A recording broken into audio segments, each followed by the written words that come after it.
देने के बाद कुछ एडवांस ट्रेनिंग भी दी जाती है, जो आप एडवांस ट्रेनिंग जैसे करना चाहें। जैसे मैं खुद स्कूबा डाइवर हूँ, self content under water breathing operators, जो आप लोगों ने गोवा में डाइविंग करते हुए किसी को देखा होगा, अंडमान वगैरह में कुछ इस प्रकार की ट्रेनिंग होती है, जिसका काम मेन बेसिकली होता है कि हमें अंडर वाटर अगर कभी किसी प्रकार का ऑपरेशन करना पड़ जाए तो हमें वहाँ से डेड बॉडी रिकवर करना हो, कोई कुछ मटीरियल रिकवर करना हो तो पानी के अंदर जाएँ उसे रिकवर कर सकें। कुछ इस प्रकार के कोर्स हैं और भी बहुत सारे कोर्स हैं, लेकिन फिलहाल मैं आगे अभी अपना परिचय देता जाऊँ। चूँकि एनडीआरएफ के बारे में ऐसा है कि यह है हमारी डीएम एक्ट 2005 के तहत गठित हुई थी, जो 2006 में बना था, जो एमएचए के अंदर आता है। और अंडर गाइडेंस जो पॉलिसी मेकर है हमारा वो एनडीएमए है। एनडीएमए के गाइडलाइंस के अनुसार ही हमें काम करना होता है। ये दोनों फील्ड में काम करना होता है हमें, man made disaster and natural disasters के बारे में। ये जो मैं आपको बारे में आपको बता रहा था कि 6 सीएपीएफ जो है हमारी सेंट्रल आर्म पुलिस फोर्स, इनसे मिलकर बनी है, जो डिफरेंट हैं। जैसे बीएसएफ से 4 हैं, आईटीबीपी से भी 4 डिजास्टर एनडीआरएफ की यूनिट्स हैं, सीआईएसएफ से 2 हैं और सीआरपीएफ की 3 हैं और एसएसबी की 2 और असम राइफल्स की 1 है। तो मैं बेसिकली एसएसबी से हूँ, लेकिन हमारे साथ जैसे कई उस्ताद भी हैं, ये हमारे कोई सीआरपीएफ से हैं तो कोई आईटीबीपी से हैं, किसी भी फोर्स से आ सकते हैं। तो हमारा आपस में भी ट्रांसफर होता रहता है। तो इनसे हम आ रखे हैं। हमारी वाराणसी में इसका हेडक्वार्टर है और इसकी आरआरसीयाँ 3 हैं। ये गोरखपुर, लखनऊ एंड भोपाल। ये आरआरसी का हमारा मैप है, हम हर जगह पे अवेलेबल हैं फिलहाल। कुछ स्टेट्स में नहीं है, जैसे मध्य प्रदेश में नहीं है, तो आपके कर्नाटका में नहीं है। तो ये नियर बाय जितनी भी एनडीआरएफ होती हैं वह एरिया कवर करती हैं, उनकी आरआरसीज वहाँ जरूर होती हैं। जैसे हमारी मध्य प्रदेश में कोई एनडीआरएफ नहीं है, लेकिन हमारी एक आरआरसी है वहाँ। अब एनडीआरएफ का रोल इन सब में क्या है? ट्रेनिंग है, रिस्पांस, रिलीफ, रेस्क्यू, रिहेबिलिटेशन, ये तो मेन काम ही है। जैसे अभी हम क्या है ट्रेनिंग देने आए हैं इस चीज़ के बारे में। कभी हमारा होगा खुद भी हमें ट्रेनिंग लेना होगा। रिस्पांस, किसी भी ऑपरेशंस में रिस्पांस करना, वहाँ रिलीफ प्रोवाइड करना, रेस्क्यू करना और रिहेबिलिटेशन करनी हमारा काम होता है। सीएपी सीबीपी टेक्नोलॉजी है जिसका हम प्रयोग करते हैं जब किसी कम्युनिटी को हम अवेयरनेस फैलाने जाते हैं कि किसी डिजास्टर के जब आ जाए तब आपकी क्या रोल्स एंड रिस्पॉन्सिबिलिटीज होंगी। कैपेसिटी बिल्डिंग प्रोग्राम, जब हम अपने जैसे लोग, जैसे अब आप लोग हैं यहाँ, हम आपको अगर ट्रेन कर रहे हैं, आप एक किसी न किसी डेजिग्नेटेड पोस्ट पर हैं, गवर्नमेंट पर हैं, तो अगर हम अपनी क्वालिटी, अगर मैं डिजास्टर से लड़ने की जो क्षमता मुझ में है, अगर उसका मैं कुछ अंश कुछ ट्रेनिंग में आपको प्रोवाइड कर दे रहा हूँ, तो आप अपने एरिया में, अपने ऑफिस में, अपने प्रोमाइसेस में भी अगर उस डिजास्टर से लड़ने के कुछ हद तक काबिल हो जाएंगे, तो कहीं ना कहीं कैपेसिटी मेरी बिल्ड हो रही है। मुझे एक एक्स्ट्रा समय मिल रहा है आपके यहाँ रिस्पॉन्स करने का। मेरे आने से पहले तक आप वहाँ फंसे हुए विक्टिम्स को आप रिस्पॉन्स, रिलीफ प्रोवाइड कर सकते हैं, फर्स्ट एड आप उसे दे सकते हैं। मैं भी ये मान के चलता हूँ सर यहाँ कोई डॉक्टर नहीं है, कोई मैनेटी नहीं है, कोई सेफ्टी अफसर नहीं है। मैं भी ये मान के चलता हूँ, इस हिसाब से मैं आपको बताता जाऊँगा। तो आप उसको थोड़ा डिले कर सकते हैं हमारे पहुँचने तक, क्योंकि हमारा हर एक रिस्क्यूअर्स जो होते हैं हमारे बैठे हुए, सभी के सभी मेडिकल फर्स्ट रिस्पॉन्डर ट्रेंड होते हैं। इन्हें हर एक मेडिकल के जितने इक्विपमेंट इन्हें चलाने भी आते हैं, साथ ही साथ कटिंग करने के जितने भी बिल्डिंग तोड़ना, उन्हें कैसे हमें अप्रोच बनानी है, ये भी इन्हें आता है। इवन केमिकल, बायोलॉजिकल, इन्हें बहुत हद तक उसका फंडामेंटल नॉलेज होता है। इसके बाद हमारा प्री डिप्लॉयमेंट, आपने देखा होगा कि महाकुंभ के दौरान आप सब लोगों की कहीं ना कहीं ड्यूटी रही होगी, हमारी भी वहाँ ड्यूटी थी। मानसून से पहले ऐसे एरिया में जहाँ हमेशा बाढ़ आती है, जैसे हमारा नेपाल का तराई रीजन, इस जगह में हमेशा बाढ़ आती है, तो प्री डिप्लॉयमेंट होता है। जैसे आपने सुना होगा साइक्लोन के टाइम में, साइक्लोन कभी भी जिसकी पहले से पता चल जाता है कि साइक्लोन आने वाला है, तो उस जगह पे पब्लिक को इवैक्यूएट करके हम लोगों को डिप्लॉयमेंट कर दिया जाता है। तो प्री डिप्लॉयमेंट हमारा एक टास्क है। फेमेक्स, मॉक ड्रिल, मॉक एक्सरसाइज हम आपस में हमारी चलती रहती है, कई एजेंसियों, अदर एजेंसियों के साथ भी चलती है, हमारी फायर ब्रिगेड के साथ भी चलती है, एसडीआरएफ के साथ भी चलती है, हमारा आपस में जॉइंट एक्सरसाइज चलती है हमारी, और भी सिविल जितने डिपार्टमेंट हैं इनके साथ हमारी एक्सरसाइज चलती रहती हैं। इनके ये हमारे एनडीआरएफ के रोल्स एंड रिस्पॉन्सिबिलिटीज बनती हैं। अब ये सेकंड टॉपिक है, जरा सेकंड पीपीटी लॉन्च लगाइएगा उसमें।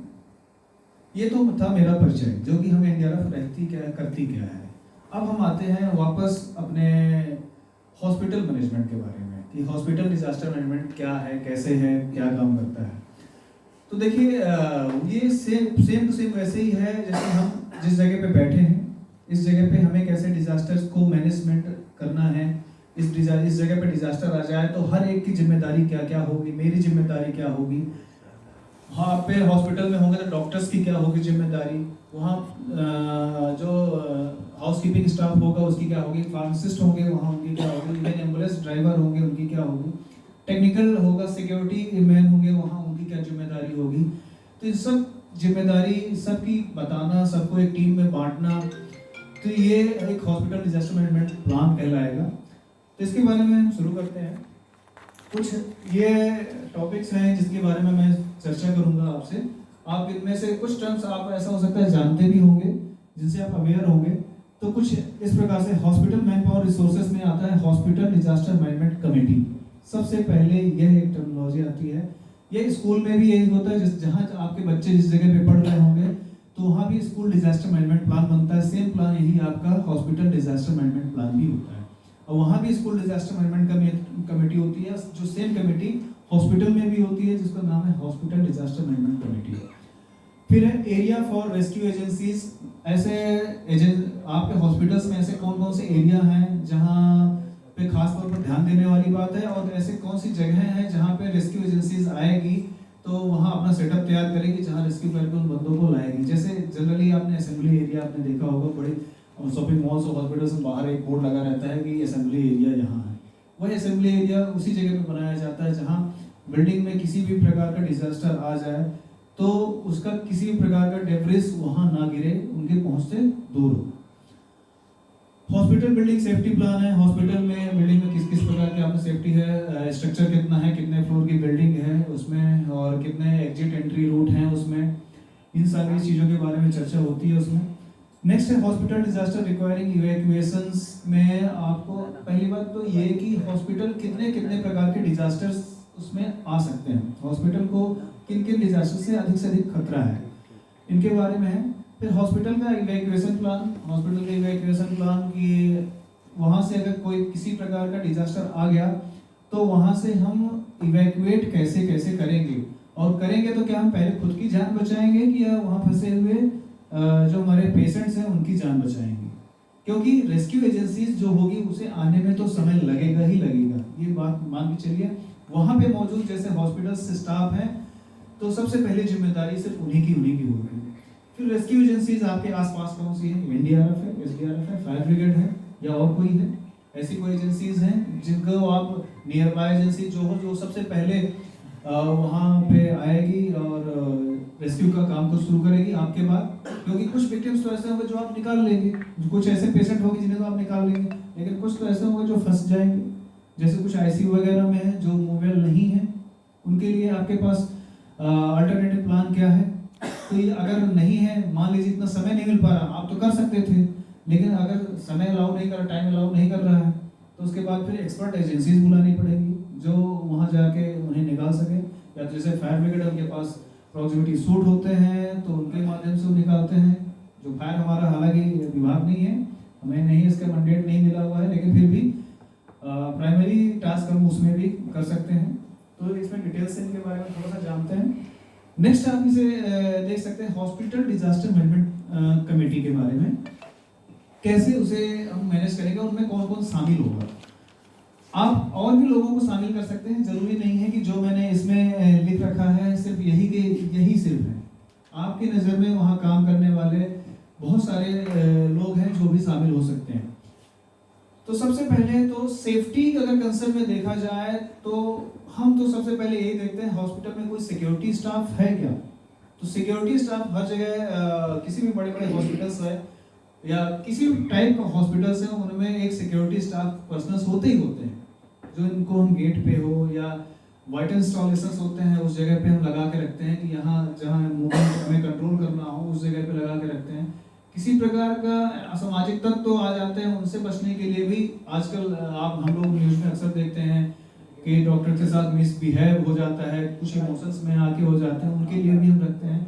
तो प्रॉपर साथ ही साथ डॉक्टर्स पर्सनल स्टाफ पर्सनल्स के साथ साथ हमें अपनी प्रॉपर्टी को भी सुरक्षित करने के लिए हमें क्या करना पड़ता है, हॉस्पिटल सिक्योरिटी करना पड़ता है, और सीसीटीवी सर्विलांस सिस्टम भी हमें वहाँ लगाना पड़ता है, जिनको मॉनिटर करने के लिए हमें एक बंदा चाहिए, सुपरवाइजर चाहिए होता है, जो कि मॉनिटर करता है कि कितने व्यक्ति अंदर आए कितने नहीं आए, इनकी रिस्पॉन्सिबिलिटी होती है। हमने अपने हॉस्पिटल्स में ये भी देख रखा है कि खास तौर पे जिस जगह पे हॉस्पिटल्स पे हम जैसे हमने केजीओ में जैसे जनरली हम जाते हैं किसी जगह पे, तो उसमें ये लिखा था कि आप एक जहाँ एडमिट होते हैं लोग उस जगह पे सारे लोग नहीं जा सकते, वहाँ लिमिटेड अलाउड होते हैं लोग।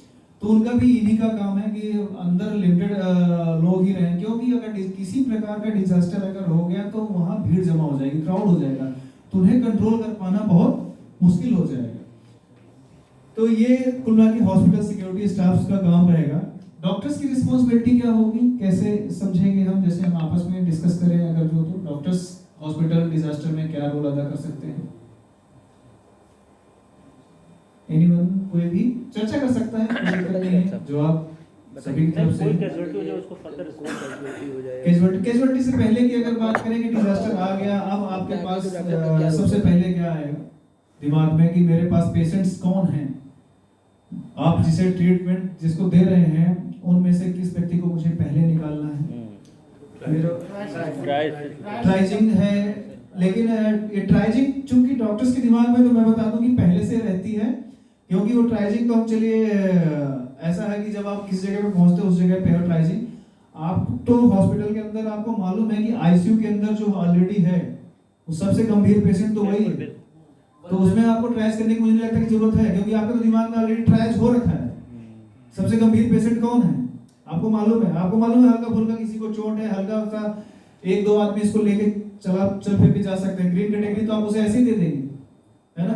ये लोग बच्चे हैं, प्रेग्नेंट, हाँ ये बिल्कुल ओल्ड एज है, ये तो सबसे पहले जो ट्रायल्स की कैटेगरी जो आपके दिमाग में ऑलरेडी है कि मतलब मुझे महिला वार्ड में है या किसी ऐसे, तो उनको आपको पहले ही की है कि रेड कैटेगरी तो ऑलरेडी है ये, तो ट्रायल्स आपके दिमाग में हो रखा है, डॉक्टर्स के दिमाग में होना ही चाहिए कि ट्रायल्स है ही है, वो करके भी रखते हैं। और सबसे पहले मुझे मालूम है कि अगर जो कोशिश भी यही रहेगी डॉक्टर्स की कि अगर ऐसा कुछ होता है तो सबसे पहले वो निकालेंगे भी उन्हीं को जिनके साथ एक कई जिंदगियां जुड़ी हुई हैं, जैसे जिसमें डिलीवरी होने वाली है जिस जगह पे, उस वार्ड को पहले आप क्लियर करेंगे। अगर किसी प्रकार की आग लग गई है तो उस वार्ड को आप पहले निकालेंगे, क्योंकि जो ग्रीन कैटेगरी के पेशेंट होंगे जो मूव कर सकते हैं वो तो ऑटोमेटिक उनके जो होंगे अटेंडेंट वो तो निकाल के ले जाएंगे, लेकिन निकालने की जरूरत किसे पड़ेगी जो ऐसी कैटेगरी, क्योंकि उनके साथ हो सकता है ऑक्सीजन लगा हो सकता है किसी प्रकार की उनमें ऐसी चोट हो कि अगर इधर उधर से आप सर्वाइकल कॉलर लगा हो, स्टेबलाइज आपने कर रखा हो कि आपको मूव नहीं करना है, अगर डिजास्टर कंडीशन में आगे किसी गलत तरीके से उठा लिया तो उसकी चोट हो सकता है और गंभीर हो जाए। तो डॉक्टर्स का रोल कुछ इस प्रकार का होगा, और डॉक्टर्स को हर एक कोना पता होता है हॉस्पिटल्स का, सारे एंट्री एग्जिट रूट पता होते हैं, तो डॉक्टर्स अपने हिसाब से उस जगह पे उस तरीके से उसे लेके जाएंगे। फिर स्टाफ नर्स वगैरह इन्हें भी है, ये आपके साथ ही आपकी हेल्प के लिए करेंगे, क्योंकि आप उनके वाइटल साइंस आप मतलब नहीं चेक करते हैं कि तबीयत बिगड़ तो नहीं रही है, तो आप उसे ट्रीटमेंट कर रहे होंगे, बाकी सारा काम कौन देख रहा होगा? स्टाफ नर्स कर रहे होंगे। लैब टेक्नीशियन स्टाफ क्या होगा? वहाँ लैब में हमारे बहुत सारे कई टाइप के केमिकल्स इस्तेमाल होते हैं, हो सकता है कि किसी प्रकार वो केमिकल गिर जाए, किसी प्रकार से आग पकड़ ले, तो उनसे भी उन्हें बचाव करना है, उन्हें देखना है कि कैसे सुरक्षित रखना है अपनी लैब को, किसी दूसरी जगह पे आग न फैल पाए, या किसी प्रकार का केमिकल रिएक्शन हो के कोई गैस ऐसी न बन पाए कि जहरीली गैस बन जाए।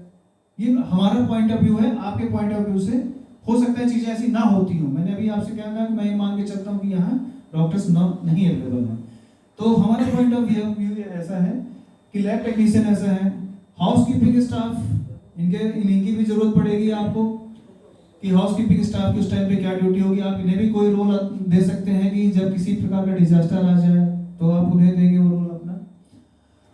ऑफिस स्टाफ, कुछ डॉक्यूमेंट्स ऐसे भी होंगे जो कि निकालने जरूरी होंगे, जिन्हें कहा जाता है हम लोगों के ऑफिस में कि in case of fire remove me first, ऐसा होता है, कुछ डॉक्यूमेंट्स होंगे ऐसा किसी के, हो सकता है आप अगर निकालने का समय तो निकालिए, अगर नहीं तो उन्हें भी डिजास्टर मैनेजमेंट प्लान में आप शामिल कर सकते हैं। एम्बुलेंस ड्राइवर स्टाफ, इनकी क्या जरूरत महसूस होगी हमें मैनेजमेंट कमेटी में टीम बनाने में? शिफ्ट करने के मेडिकल पेशेंट है तो उन्हें दूसरे हॉस्पिटल में शिफ्ट करने के लिए या हायर कहीं भी हमें उन्हें शिफ्ट करना हो, मूव करना हो, उस जगह से हटाना हो तो हमें उनकी जरूरत पड़ेगी। फार्मासिस्ट, दवाइयों की जरूरत है, कहाँ क्या कैसे, स्टॉकिस्ट और भी कई प्रकार के सामान कहाँ क्या स्टोर होते हैं इनके बारे में। टेक्निकल इलेक्ट्रिकल स्टाफ है, शॉर्ट सर्किट होने किसी प्रकार का, तो उस जगह पे हमें इस प्रकार के स्टाफ की, इनकी भी हमें अपनी कमेटी को बनाने में जरूरत पड़ेगी। जो अपनी हॉस्पिटल डिजास्टर मैनेजमेंट कमेटी की जो टीमें हैं, एक्शन टीम है, कुछ इस प्रकार से हैं।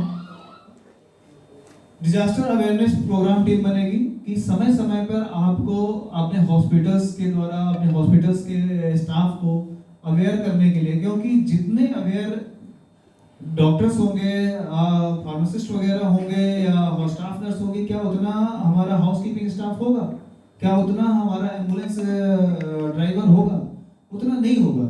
तो उसे भी हमें डिजास्टर अवेयरनेस प्रोग्राम टीम हमें ये बनानी पड़ेगी, जिसका काम होगा, जी पहले मैंने जो आपको स्लाइड दिखाई, इनमें से ही आपको एक अवेयरनेस टीम में से आदमियों को चूज करना है, पर्सनल्स को चूज करना है, और डिजास्टर अवेयरनेस प्रोग्राम टीम हमें तैयार करनी है। फिर हॉस्पिटल साइट सेफ्टी टीम है, तो ये हमारे सेफ्टी पर्सनल, सिक्योरिटी गार्ड्स जो हम लगे हुए हैं, ये तो हमारे हॉस्पिटल का प्रेमाइसेस किसी भी प्रकार के डिजास्टर आने पे उस एरिया को, साइट का सिक्योरिटी का काम ये तो संभालेंगे जो इन्हीं के पास होगा। Early warning system activation and monitoring team, हमारा किसी भी प्रकार का डिजास्टर आया तो अर्ली वार्निंग सिस्टम, जिससे सायरन बजने के, सायरन हमारे कई प्रकार के होते हैं, टाइप आप जनरली जानते हो।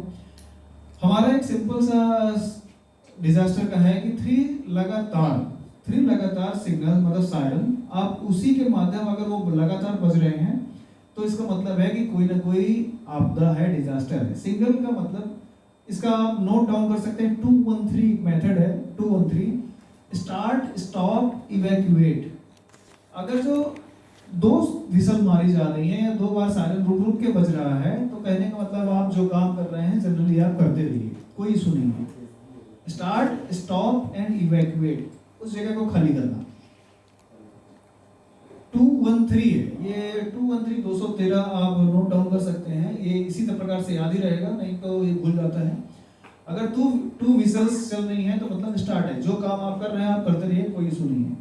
1 अगर खाली चला, काफी लंबी विसल या काफी लंबा साइरन बजा, तो आपको काम को स्टॉप करना है, अगला इंस्ट्रक्शन आपको सुनना है कि कोई वो इंस्ट्रक्शन हमें मिलने वाला है। ये आपके हॉस्पिटल्स में अवेलेबल होगा। फिर नेक्स्ट है 3, छोटे छोटे सायरन बजेंगे लगातार, 1 2 3 ऐसे करके, या विसल का सायरन बजे, किसी भी टाइप का सायरन संकेत आपको मिलना चाहिए।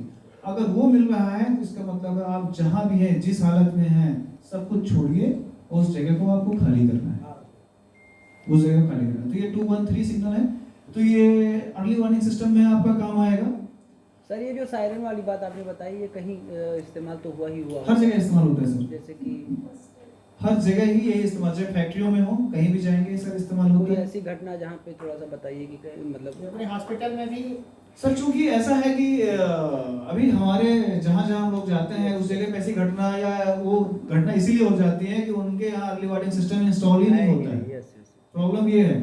अब जैसे मॉडर्न हॉस्पिटल्स हैं वहाँ पर अवेलेबल, वहाँ अवेलेबल है, स्कूलों में भी इवन आपने देखा होगा कि अब अवेलेबल, उनकी घंटियों में अवेलेबल है। जहाँ जहाँ हम स्कूल डिजास्टर मैनेजमेंट मतलब स्कूल सेफ्टी प्रोग्राम करने जाते हैं, उस जगह पे हम बता के आते हैं, तो वो सायरन वो उस जगह से जो ऑपरेट करता है उसको बताया जाता है कि आपको इस प्रकार से बजाना है, तो बजाते हैं। और बच्चों को ड्रिल भी कराई जाती है कि अगर 2 चल रहा है, मतलब 213 पूरे सिग्नल करा के दिखाते हैं, तो बच्चे उस हिसाब से रिस्पॉन्स भी करते हैं। और फैक्ट्रियों में तो जनरली होता ही होता है, वो करते ही हैं, हम नहीं जानते हैं, लेकिन जो फैक्ट्रियों में काम करने वाले लोग हैं वो इस सिग्नल से अवेयर होते हैं। अगर उन्हें 3 सिग्नल्स मिलेंगे वो अपने आप ही भाग जाएंगे। क्योंकि मेरे पिताजी रेलवे में कॉलोनी में होते थे, तो अक्सर हर घंटे में बजता रहता था। लेकिन क्या होता था कि कुछ सिग्नल ऐसे होते थे कि जब रेलगाड़ी जो यार्ड था, यार्ड से अगर जब उतर जाती थी तो अचानक से बजने लगता था। तो हमारे पिताजी जब खाना वाना खा रहे होते तो सब छोड़ छाड़ के वो तुरंत भाग जाते। तो हमें लगता था पता नहीं कि क्या हुआ, तो बोले अरे नहीं कुछ हुआ है, मैं आता हूँ थोड़ी देर में। तब हम बच्चे थे, खेलते रहते, हमें क्या मतलब है। क्या वो चीजें सर अभी भी लागू हैं? अभी भी मोटर जो बजता था वो चलते हैं, अभी भी लगातार चलना, वो बजने लगेंगे, लगातार बजने। वही बताया ना कि सिंबल में लगातार वो बजना शुरू हो जाएंगे मोटर। और ये बहुत जरूरी चीज है, बहुत अच्छी चीज है, क्योंकि जनरली जो आदमी अपने आजकल मोबाइल में किसी काम में इतना काम में व्यस्त होता है कि समझ में नहीं आता है। लेकिन जब सायरन बजता है तो किसी न किसी के समझ में आ जाता है और चीजें उस जगह को खाली कर लेते हैं। तो दिल्ली एनसीआर रीजन में आजकल पॉल्यूशन है, सीवियर लेवल पर यस सर। 400 से 500 AQI चल रहा है। क्या वहाँ सिग्नल की इस तरह की कोई नहीं सर, चूंकि वो अब नहीं बिल्कुल सही सर। वहाँ चूंकि ऐसा है कि एयर क्वालिटी इंडेक्स वहाँ इतना खराब है, तो वहाँ के लोगों को रहने की आदत हो गई, और क्या करे आदमी, उससे बचा नहीं जा सकता है। और यहाँ वहाँ का क्या, लखनऊ का खुद है जहाँ हम लोग रह रहे हैं, आलमबाग में ही है, दिल्ली से कम नहीं है वहाँ का भी एयर क्वालिटी इंडेक्स बहुत हद तक खराब हो रखा है। लेकिन क्या करें, अभी तो बाहर रह के काम ऐसा करना ही होना है। चाहिए जैसे हम लोग अपने एनवायरमेंटल सेफ्टी के लिए क्योंकि इंडिया में सर इन्वायरमेंटल सेफ्टी इतनी ज्यादा मायने नहीं रखती, मेरे हिसाब से नहीं, इतना कोई नहीं कंसीडर नहीं कर रहा है, जो कि खुला है। मैं ओपनली कह रहा हूँ कि इस पे इतना ज्यादा इस पे जोर नहीं दिया जा रहा है, ना इस पे शायद हो पाएगा। क्या बंद कर लेंगे हम, बताइए। उसमें से लोगों के अपना रोजगार, वर्क फ्रॉम होम कितना दे पाएंगे, और घर की भी हवा कितनी शुद्ध है, तो आगे दिल्ली में ही ना है, तो लखनऊ में ही कितनी शुद्ध है। घर में रह के कितना हम अपना एयर फिल्टर चेंज करेंगे, एयर प्यूरीफायर चेंज करेंगे, तो वो पॉसिबल शायद नहीं है जब तक हम अपना गवर्नमेंट ये ना कह ले कि हाँ आपको फैक्ट्रियां जो वहाँ इंस्टॉल हो रही है, वहाँ एस्टेब्लिश हैं, कंस्ट्रक्शन है, हाँ वो ना हो, काम चल रहे हैं, तो वो चीजें होना बहुत मुश्किल है। वो हम लोगों के हाथ में नहीं है, हमारे हाथ में अवेयरनेस है, रेस्क्यू रिस्पॉन्स है। अवेयरनेस फैलाना कि इससे क्या हानि हो सकती है, आप रिस्पॉन्स कैसे करेंगे, हमारी क्या ड्यूटी बन सकती है, बस इतना ही। अपने बच्चों को हम अवेयर कर ले जाएं स्कूल में, अपने जहाँ ड्यूटी कर रहे हैं वहाँ लोग।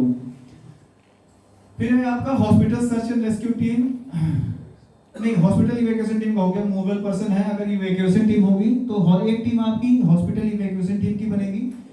जो इवैक्यूएशन टीम उन किनका करेगी, जो कि मूवेबल पेशेंट हैं, तो उनको वहां से उस जगह से दूसरी जगह पे शिफ्ट करना, इसकी एक टीम बनेगी जो मूवेबल पर्सन को एक जगह से दूसरी जगह पे शिफ्ट कर देगी।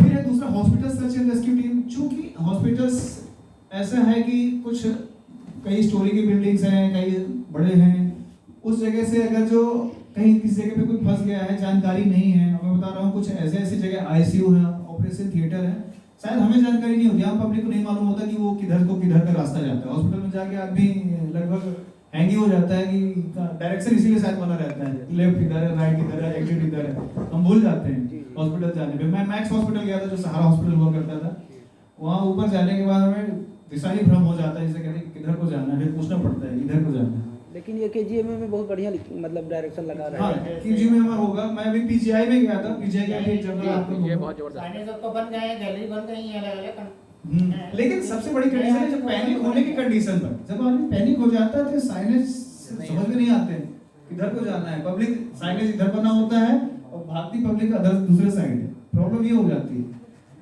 तो ये समझने वाली बात है। तो ऑपरेशन थिएटर में हो, आईसीयू में हो, जहां क्रिटिकल केयर में पेशेंट पड़ा हुआ है, उसको निकालना है, तो उसमें हमें किसकी मदद लेनी पड़ेगी, हमें वहाँ के जो डॉक्टर्स हैं, वो स्टाफ है, उनकी लेनी पड़ेगी। तो जब ये टीम बनेगी hospital search and rescue team में, तो उस जगह के मतलब जो डिपार्टमेंट होगा, जो विंग होगा, उस विंग से हमें डॉक्टर्स को भी शामिल करना पड़ेगा, उसके स्टाफ को, तभी ये हमारा hospital search and rescue team बन पाएगा। फिर हॉस्पिटल ट्रांसपोर्टेशन टीम, तो इसमें हमारे जिस एम्बुलेंस जिसके थ्रू मिल रही होगी, जो सर्विस प्रोवाइड कर रहा होगा एम्बुलेंस की, या तो प्राइवेट हो गया, हॉस्पिटल की खुद की एम्बुलेंस सर्विस होगी, तो उसका कोई हेड होगा। तो उस हेड से हमें हमेशा बात करके रखना पड़ेगा कि इन केस ऑफ डिजास्टर तुम्हारी इतनी एम्बुलेंस रेडी हालत में होनी चाहिए। और तो और क्या कंडीशन है कि जो ऐसे जिन्हें advance life care support system जिनमें होता है, वो वाली एम्बुलेंस आपकी कितनी आपकी इंस्टॉल होनी चाहिए, कितनी वहाँ खड़ी रहनी चाहिए, जो कि कहीं मूव नहीं करेंगी, जो हमेशा एट ए टाइम वहाँ खड़ी ही रहेंगी, क्योंकि किसी डिजास्टर कंडीशन पे हम वहाँ उन क्रिटिकल पेशेंट्स को उसमें शिफ्ट कर सकते, दूसरे हॉस्पिटल में ट्रांसफर कर सकें। हॉस्पिटल की मेडिकल टीम, ये जनरल मेडिकल टीम है, डॉक्टर्स तो देखिए हॉस्पिटल में है ही है तो लगभग, लेकिन फिर भी एक मेडिकल टीम बनेगी, क्योंकि जितने पेशेंट वहाँ से शिफ्ट किए जाएंगे ग्राउंड पे या छत पे या जिस जगह पे, तो उस जगह पे हॉस्पिटल मेडिकल टीम उनको ट्रीटमेंट दे रही होगी। वहाँ वो डॉक्टर्स की टीम कुछ नहीं कर रही होगी, वो सिर्फ और सिर्फ निकाले गए पेशेंट्स को, विक्टिम्स को या जितने इवैक्यूएट वाले, वो सिर्फ उनका काम ही होगा, सिर्फ उनको ट्रीटमेंट देते रहना, ठीक तो है, बस इतना। फिर emergency patient life support system, मैं उसी की बात कर रहा था जिसमें ट्रांसपोर्टेशन टीम की। तो ये सिस्टम है, ये 2 जगह पे इंस्टॉल होगा। अगर जो एम्बुलेंस है तो एम्बुलेंस में भी रहेगा, प्लस साथ ही साथ ऐसा आपके पास advance life care support system होना चाहिए जो कि तुरंत के तुरंत ही ग्राउंड पे इंस्टॉल हो सके वो चीज, या तो उसका सेटअप बना होगा। जैसे हमारे ऑक्सीजन के तो बाहर आप हम लोगों के यहाँ क्या हो गया, हॉस्पिटल्स में बाहर ऑक्सीजन की फैसिलिटी बन गई है कई जगह पे, मतलब जब प्लांट लगा दिए गए हैं साथ में साथ। तो सेम ऐसा होना चाहिए कि अगर किसी प्रकार का डिजास्टर हो जाए तो ग्राउंड पे तुरंत उन्हें ऑक्सीजन की सप्लाई हो जाए, advance life care support system तुरंत मिल जाए। क्योंकि ये चीजें अभी इतना हाईटेक अभी ऐसा नहीं हो पाया हमने कि देखा, कहीं और नहीं देखा, लेकिन अभी किताबों में है, किताबों में आना शुरू हो गया है कि आपको ऐसा होना चाहिए कि आपका डिजास्टर की कंडीशन पे 20 मिनट के अंदर हॉस्पिटल ग्राउंड पे रेडी करने की जिम्मेदारी उस हॉस्पिटल की होगी। तो ये कुल मिला के एक्शन टीमें हैं जो कि आपको हॉस्पिटल्स में बनानी है। आप इससे ज्यादा भी बना सकते हैं, इससे कम भी बना सकते हैं, एज पर आपकी अवेलेबिलिटी ऑफ स्टाफ।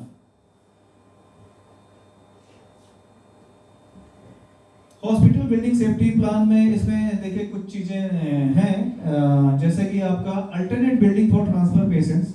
आपने देखा होगा कुछ बिल्डिंग्स ऐसी होती हैं, काफी ऊंची होती है, फिर सेकंड में दूसरी बिल्डिंग होती है, दोनों बिल्डिंग्स जोड़ के एकदम से नहीं बनाई जाती हैं, बीच में एक गलियारा दे दिया जाता है शिफ्ट करने के लिए। तो कई बार ऐसा भी होना चाहिए कि अगर जो फ्लोर इस बिल्डिंग में अगर आग लगी या किसी प्रकार का लीकेज हुआ तो इस जगह से पेशेंट्स को शिफ्ट किया जा सके दूसरी बिल्डिंग पर, ये किया जा सकता है। तो एक चीज इसका भी हम इस्तेमाल कर सकते हैं। अगर जो कई बिल्डिंग्स बनी हुई है एक साथ तो आपस में इस प्रकार से जोड़ सकते हैं।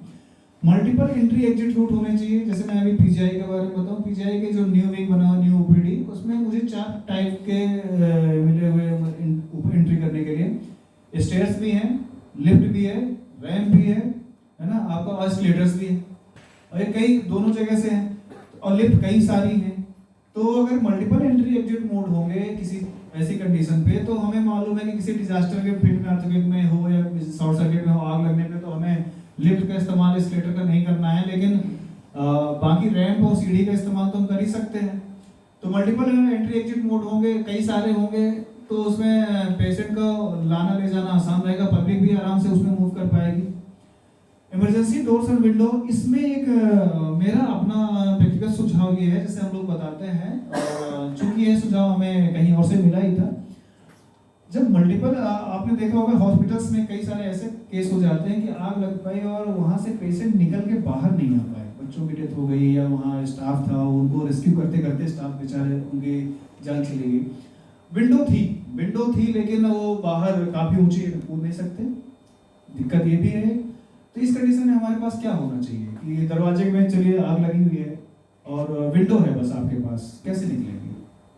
उसके लिए क्या अल्टरनेटिव होना चाहिए, अल्टरनेट प्लान क्या होना चाहिए हमारे पास? इमरजेंसी विंडो है, खुल जाएगी, लेकिन काफी मतलब नीचे कैसे होना चाहिए? विंडो के पास कोई रोप हो या साड़ी हो या कोई, बिल्कुल सर। लेकिन अब ये अभी तक चीजें क्या है कि किसी जगह पे हम लोगों ने ऐसा देख नहीं रखा है कि उस जगह पे उन्होंने विंडो के पास में इमरजेंसी स्ट्रेचर विद लैडर उसमें बंधा हुआ हो और रखा हुआ हो, जो कि जैसे हम लोगों के यहाँ क्या होता कि पावर कांच के अंदर बंद रहता ना, कुछ तोड़ के सब उसे चालू कर सकते सायरन वायरन हो। ऐसा अगर जो सिस्टम हमारे पास हो कि इमरजेंसी विंडो के पास हमारी रोप अगर लगी हो, जो कि इन केस ऑफ फायर है इमरजेंसी। आपने सूरत कोचिंग वाला भी हादसा सुना होगा जिसमें बच्चे काफी मतलब डेथ हो गई थी, कुछ तो चलिए अंदर डेथ कर गए थे, कुछ ऊपर से जंप करके। अगर उनके पास अगर रस्सी होती तो मुझे लगता है कि काफी बच्चे बच जाते उसमें से। तो इस प्रकार से हम कैजुअलिटी को कम कर सकते हैं। तो यही है मेरा एक सुझाव कि अगर जो ऐसी काफी मल्टी स्टोरी अगर बिल्डिंग है तो आप उस इमरजेंसी विंडो पे आपको रस्सी और जो हमारा सीट हार्नेस वगैरह होता है जिससे आप, या फिर फ्लेक्सिबल स्ट्रेचर बोलते हैं, आप उसे रख सकते हैं, तो पेशेंट को उससे भी आप नीचे कर सकते हैं। हमारे ये सुझाव है कि तीन मंजिले से ज्यादा तो होना ही नहीं चाहिए, बड़े हॉस्पिटल हो चाहे छोटे हॉस्पिटल। चूंकि देखिए sir guidelines, new building code में गाइडलाइंस तो यही कहती है, लेकिन चूंकि अब मुझे नहीं लगता कि फॉलो होता है, ये हमारा देश है। सर स्कूल का भी यही है, कि ग्राउंड फर्स्ट सेकंड बस इतना ही है। लेकिन आपने भी देखा होगा कि स्कूल अभी 5-5 मंजिल हैं और उनमें बच्चों की सुरक्षा के लिए और भी उसमें कुछ है, ऐसा बहुत कुछ रहता नहीं है। हम अपने बच्चे जिसमें पढ़ाते हैं उन्हीं स्कूल का आप सेफ्टी देख लीजिए, नहीं है। क्या करें, लेकिन बच्चे पढ़ाना ही है। लेकिन जो चीज़ें सर आप बता रहे हैं, अगर वो चीज़ें हो जाएंगी तो जब आदमी के ऊपर आंधी आफत आती है तो उस समय वो वही सोचेगा कि रस्सी पकड़ो, नीचे कूद जाओ, तो भला मरने से बच तो जाएंगे। बच तो जाएगा। हमारा मेन क्या है, मतलब कि कैजुअलिटी को कम से कम करना। यस, हमारे आप एक चीज और है कि लाइफ बिफोर लिम्ब, ये भी कहा जाता है कि अगर हाथ पैर टूट जाए तो कोई बात नहीं, जीवन तो बच जाएगा। जी जी। लेकिन जब आप सुविधा ही नहीं है किसी टाइप की, तो फिर तो ना तो कुछ भी नहीं रहा। तो बात यहाँ आ जाती है। तो इमरजेंसी डोर एंड विंडो अगर इस टाइप का अगर कर दिया जाए, जो कि इमरजेंसी केस में वो खुल जाए, जैसे सायरन आपका बच जाता है तो तुरंत वो खुल जाए, या क्लास के मॉनिटर को या क्लास टीचर को या सारे टीचर्स के अवेलेबल हो, तो क्लास तो खाली नहीं रहेगी कोई भी। या पेशेंट आपका जो वार्ड है वो तो बिना किसी भी अटेंडेंट के खाली तो रहेगा नहीं, रहेंगे। अगर उन्हें आपने एसडीएमसी बना लिया और उन्हें अवेयरनेस प्रोग्राम आपने उनकी दे दी, उनकी ट्रेनिंग चला ली, तो अगर आग लग भी गई तो वो क्या करेंगे, वो पैनिक नहीं होंगे पहली बात तो, क्योंकि वो अवेयर है इन सब चीजों से। अवेयर है तो क्या करेंगे, तुरंत ही रस्सी नीचे फेंकेंगे, जिसको पहले उतारा जा सकता है उसे उतारेंगे। और तो और इससे एक अच्छी बात यह है कि अगर रस्सी नीचे तक है, कोई रेस्क्यू एजेंसी आ भी गई, उसके माध्यम से अंदर आके रेस्क्यू भी आपको कर सकती है बहुत आसानी से। नहीं तो देखते हैं चढ़ने में भी बहुत टाइम लग जाता है, अप्रोच बनाने में हमें टाइम लगता है। अभी हम आपको बताएंगे वर्टिकल अप्रोच और हॉरिजॉन्टल अप्रोच हो गया, आपकी मेन टॉपिक उसी पे है। लेकिन फिर भी मुझे लग रहा था कि मैं इन सब चीज़ों के बारे में यहाँ से लेता हुआ वहाँ तक जाऊँ, तो ऐसा है। फिर emergency patient life support system, ये वही दो चीज़ें हैं हम आपकी की बिल्डिंग में आपकी होनी चाहिए, होती हैं जनरली हॉस्पिटल्स में अवेलेबल होता है। Fire hydrant, fire extinguisher with smoke sensor installed, ये तो ठीक है, इंस्टॉल होते हैं। फायर हाइड्रेंट और फायर एक्सटिंग्विशर मतलब चलिए फायर ऑफिसर्स तो जानते हैं, हमारे डॉक्टर्स में कितने जानते हैं कि फायर हाइड्रेंट चलता कैसे है, फायर एक्सटिंग्विशर कैसे चलता है? चलाते हैं छोटा वाला सिलेंडर एडीसी मॉडल तो दिखाया गया। बिल्कुल सर, लेकिन इसकी कितनी हैंड्स ऑन प्रैक्टिस अपनी हो रखी है? 6 महीने पे सर हम चलाते हैं सर खुद से हाथ से अगर आपने कर रखा है तो बहुत बढ़िया। जब तक आप खुद से नहीं करेंगे कॉन्फिडेंस वो नहीं आ पाएगा। फायर हाइड्रेंट कभी चलाया हाथ से? फायर हाइड्रेंट जिसमें से पानी निकलता है ना? चलिए सर बहुत बढ़िया सर आपने चलाया, लेकिन मुझे उम्मीद है कि सभी हम अपने बीच में जो डॉक्टर्स बैठे हैं, इन्हें भी जब कोई भी एजेंसी आए या कभी ऐसी एक्सरसाइज हो तो प्लीज आप उसे देखिए अपने हाथ से कि चला के देखिए कि हाँ चलता कैसे है, क्योंकि है बहुत आसान लेकिन चलाना नहीं आता है। आप बहुत से अच्छा सर्जन होंगे, सब कुछ कर लेंगे, लेकिन एक छोटा सा इक्विपमेंट नहीं चला पाएंगे, ये बड़ी दिक्कत होती है। सर कई बार एक्चुअली संडे को हमारे यहाँ धुलाई होती है। Yes sir. तो अंदर जहाँ जहाँ लगे हैं वो सब, तो हम उसी से वो पानी डलवा करके और फिर वो करवा। नहीं बहुत बढ़िया सर, अगर ऐसा है, अगर फायर हाइड्रेंट चला, क्योंकि नहीं आता है, मैं अपनी बात करूँ, आप तो चलिए ठीक है हॉस्पिटल है, हम एनडीआरएफ पर्सनल्स में बहुत सारे ऐसे लोग होते हैं बिना ट्रेनिंग के या ट्रेनिंग करने के बाद भी बहुत सारा समय बीत जाने के बाद भी फायर हाइड्रेंट चलाना नहीं आता, इवन फायर एक्सटिंग्विशर चलाना नहीं आता। और तो और इनमें से फायर एक्सटिंग्विशर के टाइप हैं, कितने टाइप हैं इनमें? हाँ वही है, आपको जानकारी, इतने टाइप हैं, उन टाइप का किस जगह पे क्या इस्तेमाल है। ऐसा तो नहीं कि आप किसी में भी कोई भी इस्तेमाल कर लेंगे। वाटर बेस, फोम बेस, आपके जितने भी हैं CO2 वाले, इनका कैसे क्या इस्तेमाल करना है, इलेक्ट्रिक इक्विपमेंट पे कौन सा इस्तेमाल करना है, तो ये सारी चीजें हैं तो जो कि मुझे लगता है कि हमें सबको पता होनी चाहिए।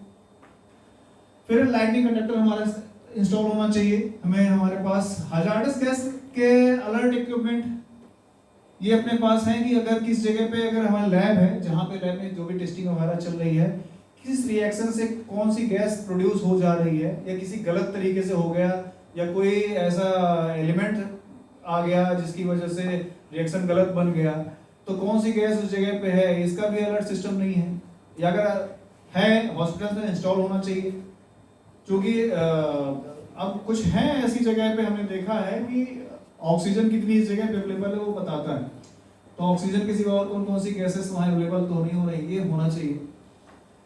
साथ ही साथ अर्थक्वेक अलर्ट, ये ऐसी जगह पर है सिस्मिक अर्थक्वेक अलर्ट इक्विपमेंट। मैं SSB एकेडमी में था श्रीनगर उत्तराखंड, उस जगह पे हमारी बिल्डिंग में लगा हुआ था ये आपका अर्थक्वेक अलर्ट इक्विपमेंट, कि अगर जो उस जगह पे किसी प्रकार का अर्थक्वेक आता था तो वो सायरन बजना शुरू हो जाता था। चूंकि उत्तराखंड जितना हम पहाड़ की तरफ जाते हैं उतना ही हमारा भूकंप का जो जोन है वो ज़्यादा बढ़ता जाता है। अभी हम 3 है, फिर 4 की ओर बढ़ते जाते हैं। तो वहाँ लगा हुआ था। तो अगर हॉस्पिटल पहाड़ी एरिया में है या फिर जहाँ ऐसा है तो वहाँ पे ये इंस्टॉल होना चाहिए, पता होना चाहिए कि हाँ भूकंप ऐसा है, इतना आ रहा है। फ्लड अलर्ट सिस्टम जब फ्लड प्रोन एरिया में है या लो लाइंग एरिया में है तो भी इसको होना चाहिए, अलर्ट सिस्टम होना चाहिए। ये hospital emergency exit evacuation route जो साइनेज हैं और पोस्टर हैं, ये हमारे किन किन जगहों पे लगे होने चाहिए? खासकर इमरजेंसी वार्ड पर होना चाहिए, ओपीडी पे। ओपीडी पे जहां अधिक से अधिक पब्लिक आके वेटिंग एरिया होता है, जिस जगह पे करे होते हैं जहां पे उसकी नजर पड़े, दवा लेने के काउंटर, जहां उसका वेटिंग एरिया है, कहीं भी जिस जगह पे उसे अगर क्यू में खड़ा होना पड़ रहा है तो उसकी नजरें वहां से हट के लेफ्ट और राइट ही होनी है। तो अगर उस जगह पे अगर हमें साइनेज और पोस्टर लगा के रखें तो ना चाहते हुए भी वो टाइम पास करने के लिए उसे पढ़ेगा। तो टाइम पास उसे करना है तो कम से कम इसी चीज में टाइम पास कर ले, है ना, इमरजेंसी मामले में, इमरजेंसी एग्जिट प्लान में। तो ये हो जाएगा। हॉस्पिटल लेआउट फॉर इवैक्यूएशन है। ये हॉस्पिटल का लेआउट, हम चाहे शॉपिंग मॉल्स हो या फिर बड़े बड़े हॉस्पिटल्स इनमें लेआउट लगे होते हैं। उस फ्लोर का लिखा रहता है ना कि आप यहाँ पर हैं, हाँ मैं। तो अब यहाँ से आपको अगर एग्जिट लेना है तो पहला एग्जिट इधर है, दूसरा इधर है, इधर ये एस्केलेटर है, इधर स्टेयर्स हैं, नेक्स्ट में आपका लिफ्ट है। तो ये चीजें उसमें दिखाई हुई होती हैं। तो हॉस्पिटल का लेआउट भी उसी वेटिंग एरिया के आसपास लगा होना चाहिए। तो ये है बिल्डिंग के सेफ्टी, कुछ बिल्डिंग के सेफ्टी प्लान्स। मुझे मालूम है कि आपके पास इससे भी ज्यादा पॉइंट्स होंगे जिनसे आप एड ऑन कर सकते हैं, लेकिन फिर भी अगर इतने मेरी तरफ से भी अगर हैं तो बहुत है। अब है एरिया, ऐसे कौन कौन से एरिया होंगे जब आपको जिस जगह पे मतलब रेस्क्यू एजेंसीज के लिए कौन कौन से एरिया होंगे, और उसके बाद आपको उस जगह पे जहां पेशेंट को निकाल के लेके जाना है। तो असेंबली एरिया जनरली हॉस्पिटल्स में बना होता है। जब ड्रिल होती है हमारी तो बताते हैं कि हम इस जगह से इस जगह पे असेंबल होंगे। तो असेंबली एरिया आपका पहले से फिक्स होना चाहिए, और अल्टरनेट असेंबली एरिया भी होना चाहिए कि अगर किसी वजह से यह असेंबली एरिया अगर आ गया किसी उसी जोन में जिस जगह में डिजास्टर हुआ है तो दूसरा भी होना चाहिए। साथ ही साथ जो रूट मैंने आपसे चर्चा की है कि आपके पास जो रूट होने चाहिए इवैक्यूएशन के रूट, तो अल्टरनेट रूट भी आपके पास होने चाहिए। ऐसा फिक्स रूट नहीं कर देना है कि यही मेरा ही रूट है, इसी से ही जाना है। ये आपके स्टाफ को क्लियर होना चाहिए। पब्लिक के लिए तो एक फिक्स रूट रहना चाहिए, अदरवाइज चीजें मिसमैच हो जाएंगी। फिर ये मेडिकल पोस्ट जब रेस्क्यू एजेंसीज आएगी तो या फिर आपके लिए भी हो, और हॉस्पिटल्स तो चूंकि कोई अगर जो सिंगल फ्लोर पूरी की पूरी बिल्डिंग है तो आपको वहां से निकाले गए पेशेंट्स को कहाँ ले जाएंगे। तो हमने जो मेडिकल टीम बनाई थी, पहले एक मेडिकल टीम बनाई थी जो ग्राउंड मेडिकल टीम होगी, वहां से आप निकाल के जो हमारे होंगे वो बाहर ग्राउंड पे, एक या ग्राउंड हो, सड़क हो, जिस जगह पे आप डिजास्टर आ गया बाहर निकाल रहे हैं तो उस जगह पे आपकी मेडिकल पोस्ट बनी होनी चाहिए। हाँ, फर्स्ट एड टीम या जो भी कह लीजिए उस जगह पे बनी होनी चाहिए। कमांड पोस्ट क्या होगा? आपके चीफ मेडिकल ऑफिसर्स है ना, जो सीएमओ होंगे वहां से, या फिर हॉस्पिटल्स का जो सीनियर मोस्ट होंगे जो जिनके ऊपर जिम्मेदारी होगी, तो वो आपके कमांड पोस्ट पे बैठे होंगे, वहां से वही डायरेक्शन दे रहे होंगे, उन्हीं को आप सारी इंफॉर्मेशन पास करेंगे कि यहाँ से अब इतने लोग इवैक्यूएट हो चुके हैं, निकाल लिए गए हैं।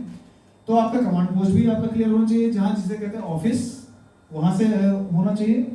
कम्युनिकेशन पोस्ट, चूंकि हो सकता है आपके पास अगर उस प्रकार की टेक्नोलॉजी सैटेलाइट फोन की सुविधा है या नहीं है, तो आपका एक बंदा जिसे हम लाइजनिंग अफसर के तौर पर मानेंगे, रिलेशनशिप अफसर के बारे में या होते हैं हॉस्पिटल में बनाए जाते हैं, तो होना चाहिए वो बंदा जिस जगह पे बैठा होगा। जब दूसरी एजेंसी आएगी तो कम्युनिकेट कर लेगी उस व्यक्ति से और पूछ लेगी कहाँ क्या क्या घटना घट चुकी है, कितने लोग निकाले जा चुके हैं, तो सारी वहां से हो जाएगा। और हम अपना कम्युनिकेशन सेटअप लाएंगे कि भूकंप अगर ज्यादा मात्रा में, मान लेते हैं भूकंप आया कि आपका मोबाइल नेटवर्क खत्म हो चुका है, किसी प्रकार की कोई कनेक्टिविटी नहीं है, तो हम इस जगह पे अपना सेटअप इंस्टॉल करेंगे, चाहे वॉकी टॉकी से बात करना कह लीजिए, या फिर हम सैटेलाइट फोन से, या हमारा क्विक डिप्लॉयमेंट एंटीना होता है जो आपने न्यूज एजेंसीज के देखा होगा, अपनी वैन लेके घूमते रहते हैं, इनके साथ पूरा सेटेलाइट कनेक्टिविटी होती है और लाइव ब्रॉडकास्टिंग करते हैं, तो उस प्रकार से हम कर सकते हैं। ORB सर बोल, मैं एक्चुअल वर्ड ORB नहीं जानता हूँ, हम लोग QDA बोलते हैं उसको, क्विक डिप्लॉयमेंट एंटीना। अच्छा हम लोगों की टेक्नोलॉजी में QDA बोलते हैं। न्यूज वाले का बोला ना, तो सर वो वहाँ ORB बोलते हैं। हाँ, तो यही तो मैं कह रहा हूँ कि कुछ आप जान रहे होंगे, कुछ हमारी टेक्नोलॉजी ठीक है कुछ सर, बढ़िया थोड़ा डिफरेंट हो सकती है। तो एक हो गया, एक है स्टेजिंग एरिया। आप जहाँ जब ऑपरेशन हो रहा होगा तो एक तो आपके व्हीकल्स तो है ही हैं, जो एम्बुलेंस ट्रांसपोर्टेशन एरिया है आपका यहाँ ये, लेकिन हमारी गाड़ियाँ आएंगी या रेस्क्यू एजेंसीज की गाड़ियाँ आएंगी या वो अपने रिसोर्सेस लेके आएंगी, मेडिकल एड हो, चाहे किसी भी प्रकार का कटिंग के इक्विपमेंट हो कि आपकी बिल्डिंग में चढ़ना उतरना जो भी है, कैसे काटना है, ये हो गया। और व्हीकल्स हमारी अपनी गाड़ियाँ भी होंगी, ये सब कहाँ होंगी, किस जगह पे होंगी, तो ये आपको पहले से डिफाइन करके रखना है कि अगर रेस्क्यू एजेंसीज आती है तो मुझे इस रेस्क्यू एजेंसीज को इस जगह पे रखना है। क्यों रखना है? क्योंकि यहाँ से उसको अप्रोच बनाना आसान होगा इस जगह पे। यहाँ अगर सामान अगर अपना रखेंगे तो यहाँ से बिल्डिंग तक अप्रोच बनाएंगे आसान होगा, कटिंग करने में आसानी रहेगी, उन्हें कम्युनिकेट करने में आसानी रहेगी, तो उसे बोलते हैं staging area. Ambulance and transportation area तो आपका है, और साथ ही साथ अगर कोई एम्बुलेंस हमारी भी आती है तो आपके इस जगह पे आके बैठ जाएगी, तो आपका जो एम्बुलेंस हैंडलर होंगे, जो हेड होंगे, तो उसे पता चल जाएगा कि मेरे पास और एक्स्ट्रा एम्बुलेंस आ चुकी है, तो आप विक्टिम और भेज सकते हैं, मैं यहाँ से पेशेंट्स को ट्रांसपोर्ट कर सकता हूँ। तो वो आपको वो यहाँ से इंफॉर्मेशन कमांड पोस्ट में दे रहे होंगे, और इनको इंफॉर्मेशन तो मिली रही कितने विक्टिम हैं, इतने भी आने वाले हैं, तो इनको कमांड कर रहे होंगे, यहाँ से भेजते रहेंगे जिस जगह पे भेजना है। एक जगह और है पेशेंट फैमिली मीटिंग एरिया, क्योंकि जब ऐसा डिजास्टर आ जाएगा तो घर वाले तो पैनिक हो जाएंगे सबसे पहले कि हॉस्पिटल में आग लग गई या कुछ हो गया, डिजास्टर आ गया या फ्लड में ऐसा हो रहा है, तो फैमिली अप्रोच करने लगेगी हॉस्पिटल की तरफ। तो फैमिली को तो हम ऐसे खुला छोड़ नहीं सकते कि नहीं जाइए आप मिल लीजिए कहीं भी किसी भी जगह पे। तो उस जगह पे हमारा एक बंदा बैठा होगा, हॉस्पिटल का ही बंदा बैठा होगा, जिसको लगभग हॉस्पिटल की सभी जानकारी होगी, कितने आज एडमिट थे, कितने अटेंडेंट यहाँ मौजूद थे, स्टाफ कितना था। हमारे भी जो हॉस्पिटल्स में आप लोग काम कर रहे हैं, आपके भी तो फैमिली मेंबर्स आपके लिए चिंतित होंगे, तो इनके लिए भी जानकारी कहाँ से मिलेगी? यहीं से मिलेगी। तो यहाँ से इस जगह पे आएंगे, वो आप यहीं से मिल जाएंगे, पर्टिकुलर एरिया होगा, विंडो होगी, वहां से ही आप उनसे बातचीत कर सकते हैं, मिल सकते हैं। अब hospitals mutual disaster management plan होना चाहिए, ये एक सिर्फ शब्द है, इसके बारे में जो सेंटेंस लिखा हुआ है, इसमें मैं आप लोगों की मतलब राय लेना चाहूंगा कि इसके बारे में मतलब हम कैसे म्यूचुअल डिजास्टर मैनेजमेंट प्लान कैसे बनाएंगे, किसी भी 2 हॉस्पिटल या 3 हॉस्पिटल, 4 जितने हॉस्पिटल में शामिल कर सकें, ये कैसे बनाएंगे? सर इसके लिए ये कर सकते हैं कि नेटवर्क कनेक्शन होना चाहिए। आजकल जैसे नेटवर्क के थ्रू एक हॉस्पिटल से दूसरे हॉस्पिटल को लिंक करने के लिए लिंक हॉस्पिटल्स आपस में हम, चूंकि ये होना चाहिए। अगर जो मैं कह रहा हूँ कि अगर हमारी हॉस्पिटल में किसी प्रकार की कुछ घटना हुई तो हमारे पेशेंट्स कहाँ जाएंगे? सर इसका एग्जांपल हम बताते हैं। Correct sir. नियरेस्ट और हायर फैसिलिटी वाले रेफरल लिंकेज हम लोग ऐसे बनाते हैं सर। बाराबंकी में घूस भेजती हुई थी। Yes sir. घूस भेजती मतलब फैसिलिटी कॉन्सेप्ट कर दिया है। वहाँ पे एक्चुअली क्या हुआ कि 47 पेशेंट एक साथ आ गए जो मेथनॉल पॉइजनिंग के थे। Yes sir. तो हमारे केजीएमयू में उतनी ज्यादा वो क्या नाम है नेफ्रो के डायलिसिस की मशीन नहीं थी।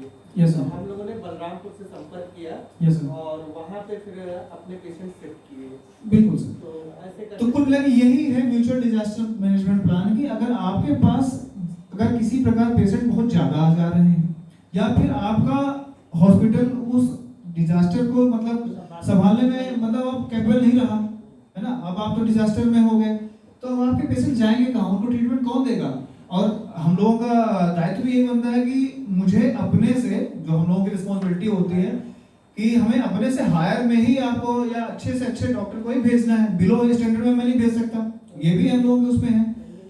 तो हमें अपने बराबर या तो अपने से ऊंचे लेवल में भेजना है, तो हमें जो भी नियर बाय हॉस्पिटल जो आपके बराबर या जो अच्छा होगा उसके साथ आपका डिजास्टर मैनेजमेंट प्लान बना होना चाहिए, या पेशेंट हैंडलिंग प्लान इस प्रकार का बना होना चाहिए कि अगर ऐसी घटना कभी हो जाए तो आप हमारे पेशेंट रख लीजिए और आपके पेशेंट हम रख लेंगे, कोई दिक्कत नहीं है। अगर आपके यहाँ का किसी प्रकार का डिजास्टर आ जाता है, आप गिर जाते हैं, तो मैं आपको बाकी रिसोर्सेज की मदद मैं करूंगा, मैं आपको एम्बुलेंस प्रोवाइड कर दूंगा, मैं जो भी है अपना टेक्निकल स्टाफ मैं आपको दे दूंगा। तो इस प्रकार का आपस में हमारा डिजास्टर मैनेजमेंट प्लान बना होना चाहिए। ये खुद का बस नहीं होना चाहिए हॉस्पिटल डिजास्टर मैनेजमेंट प्लान, साथ ही साथ आपस का भी होना चाहिए। सर इसका एक मैं एग्जांपल देना यस सर। बिकॉज हमारे यहाँ जब एयरपोर्ट कुशीनगर का बना था तो कुशीनगर एयरपोर्ट में एक बॉम्ब और डिजास्टर कमेटी होती है। Yes sir. तो वहाँ पे ये hospital mutual disaster plan management plan हमने पहली बार वहाँ पे एनडीआरएफ और एनडीआरएफ ने ही बनवाया था। Yes sir. और एक कोई आए थे एनएसजी से, यस तो उन्होंने भी बनाया था कि कभी कोई टेररिस्ट इवेंट या ब्लास्ट या प्लेन क्रैश का इस तरह का होता है तो उस केस में हम लोग सब तीनों हॉस्पिटल की ग्रेडिंग किए। Yes sir. हमारे यहाँ डिस्ट्रिक्ट हॉस्पिटल, बगल की सीएचसी और बगल का एक सुपर स्पेशलिटी सेंटर, यस ये तीनों की ग्रेडिंग की यस कि तीनों का टाइमलाइन डिस्टेंस के हिसाब से और तीनों के बीच में एक रेफरल लिंकेज बना के थे कि अगर सीरियस पेशेंट आता है तो they will be referred there और उस जगह पे उस पर्टिकुलर वार्ड का पेशेंट हम शिफ्ट कर देंगे जो हमारा बगल का सीएचसी है, CHC जो लो रिस्क की पेशेंट लो रिस्क की उसको ये वहाँ पे बना हुआ है। बिल्कुल यही सर। तो ये सारे जो एग्जाम्पल्स आप लोग मुझे बता रहे हैं ये ग्राउंड लेवल पे भी लागू होता है, वहां भी हमें करना है। तो ये खत्म होता है। नेक्स्ट है आपकी लोकेशंस जो आपके डिजास्टर को अफेक्ट करती है। इसमें कुछ पहले वाले का टर्म क्या था? Hospital mutual disaster management plan, mutual disaster management plan बनेगा। म्यूचुअल प्लान जो कुल मिला के कह लीजिए इसे। अदर्स हॉस्पिटल्स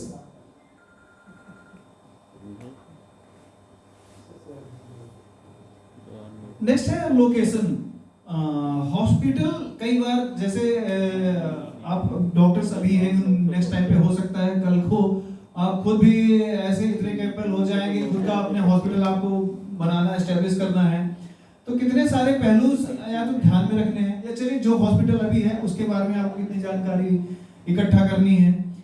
तो कई सारे पहलू इसमें, जैसे एलिवेशन आपको ये देखना है कि उसकी ऊंचाई, आपका समुद्र तल से ऊंचाई जनरली हम बोलते हैं, इसमें लिखा हुआ है फॉर फ्लड प्रोन एरिया की मतलब ऐसा तो नहीं कि इतनी ऊंचाई पर होना चाहिए कि वहां क्या बाढ़ का पानी वहां तक ना पहुंचे या फिर बहुत ही लो लेवल तक रहे। अगर वो उस जगह पे पूरे जिले में ही अगर बाढ़ आती है क्या करेंगे, बनाना तो वही है आपको, सुविधाएं मेडिकल की तो देनी है, तो आपको इस टाइप से बनाना है कि उस जगह पे कम से कम पहुंचे। तो आपको पता होना चाहिए कि आपको कितनी ऊंचाई पर बनाना है। सिस्मिक जोन अर्थक्वेक सेम इसमें भी हॉस्पिटल जिस जगह पे आपकी ड्यूटी होगी उस जगह पे आपको देखना है कि ये किस सिस्मिक जोन पर है, यहाँ क्या भूकंप आते रहते हैं। अगर भूकंप आते रहते हैं तो पब्लिक क्या भूकंप के टाइम में पैनिक तो नहीं हो जाएगी। कई बार हमने देखा है कि पब्लिक पैनिक कर जाती है और एक साथ भागना शुरू कर देती है कि निकलो निकलो भूकंप आया।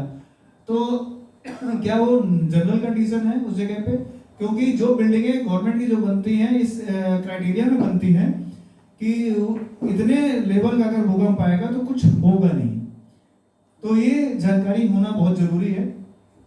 रोड की कनेक्टिविटी 2 लेन है, 4 लेन है या हाईवे है, लास्ट में लिखा है ग्रीन कॉरिडोर। ये इतना ज्यादा जरूरी हो जाता है ग्रीन कॉरिडोर, आप सब इससे वाकिफ हैं कि कभी भी जब हम लोग ऑर्गन्स ट्रांसप्लांट करने में इसका इस्तेमाल करते हैं, जनरली हम लोग न्यूज में पढ़ा हुआ इतना ही जानते हैं। तो ग्रीन कॉरिडोर उसकी कनेक्टिविटी इस टाइप से होनी चाहिए। Yes sir please. मैंने किया है already organ transplant. Yes sir. ये केरला में त्रिवेंद्रम से कोच्चि। Yes sir. 5 आवर्स के लिए हम लोग लिवर ट्रांसप्लांट होना था। Yes sir. तो डेढ़ 18 साल का बच्चा था, तो उसमें ये ग्रीन कॉरिडोर हम लोगों ने क्रिएट किया था। तो हॉस्पिटल क्या करे बताइए, अगर किसी पतली गली पे या पतले रास्ते पे होता या फिर मोहल्ले ऐसी जगह पे जहां हमारी कनेक्टिविटी सही तरीके से नहीं होती तो ग्रीन कॉरिडोर बनाना बड़ा मुश्किल हो जाएगा, है ना। तो इसलिए है कि 2 लेन 4 लेन या हाईवे है तो जहां हमारी कनेक्टिविटी सही हो, एकदम फास्ट हो और पब्लिक का मूवमेंट आसानी से हो सके, पब्लिक डिस्पर्स हो सके उस जगह से, तो रोड कनेक्टिविटी अच्छी होनी चाहिए। एयर कनेक्टिविटी के लिए मैं यहाँ खास तौर पे जोर देना चाहूंगा इस पे कि या तो आपका जो हॉस्पिटल्स है उसके प्रेमाइसेस में किसी टाइप से अगर जो हेलीकॉप्टर लैंड करने की फैसिलिटी हो या तो रूफटॉप हो, दो हो, क्योंकि एयरपोर्ट तो काफी दूरी होगा, उसकी तो बात ही नहीं है। तो एयरलिफ्ट फैसिलिटी या तो ग्राउंड पर या तो रूफटॉप पर ये होनी चाहिए।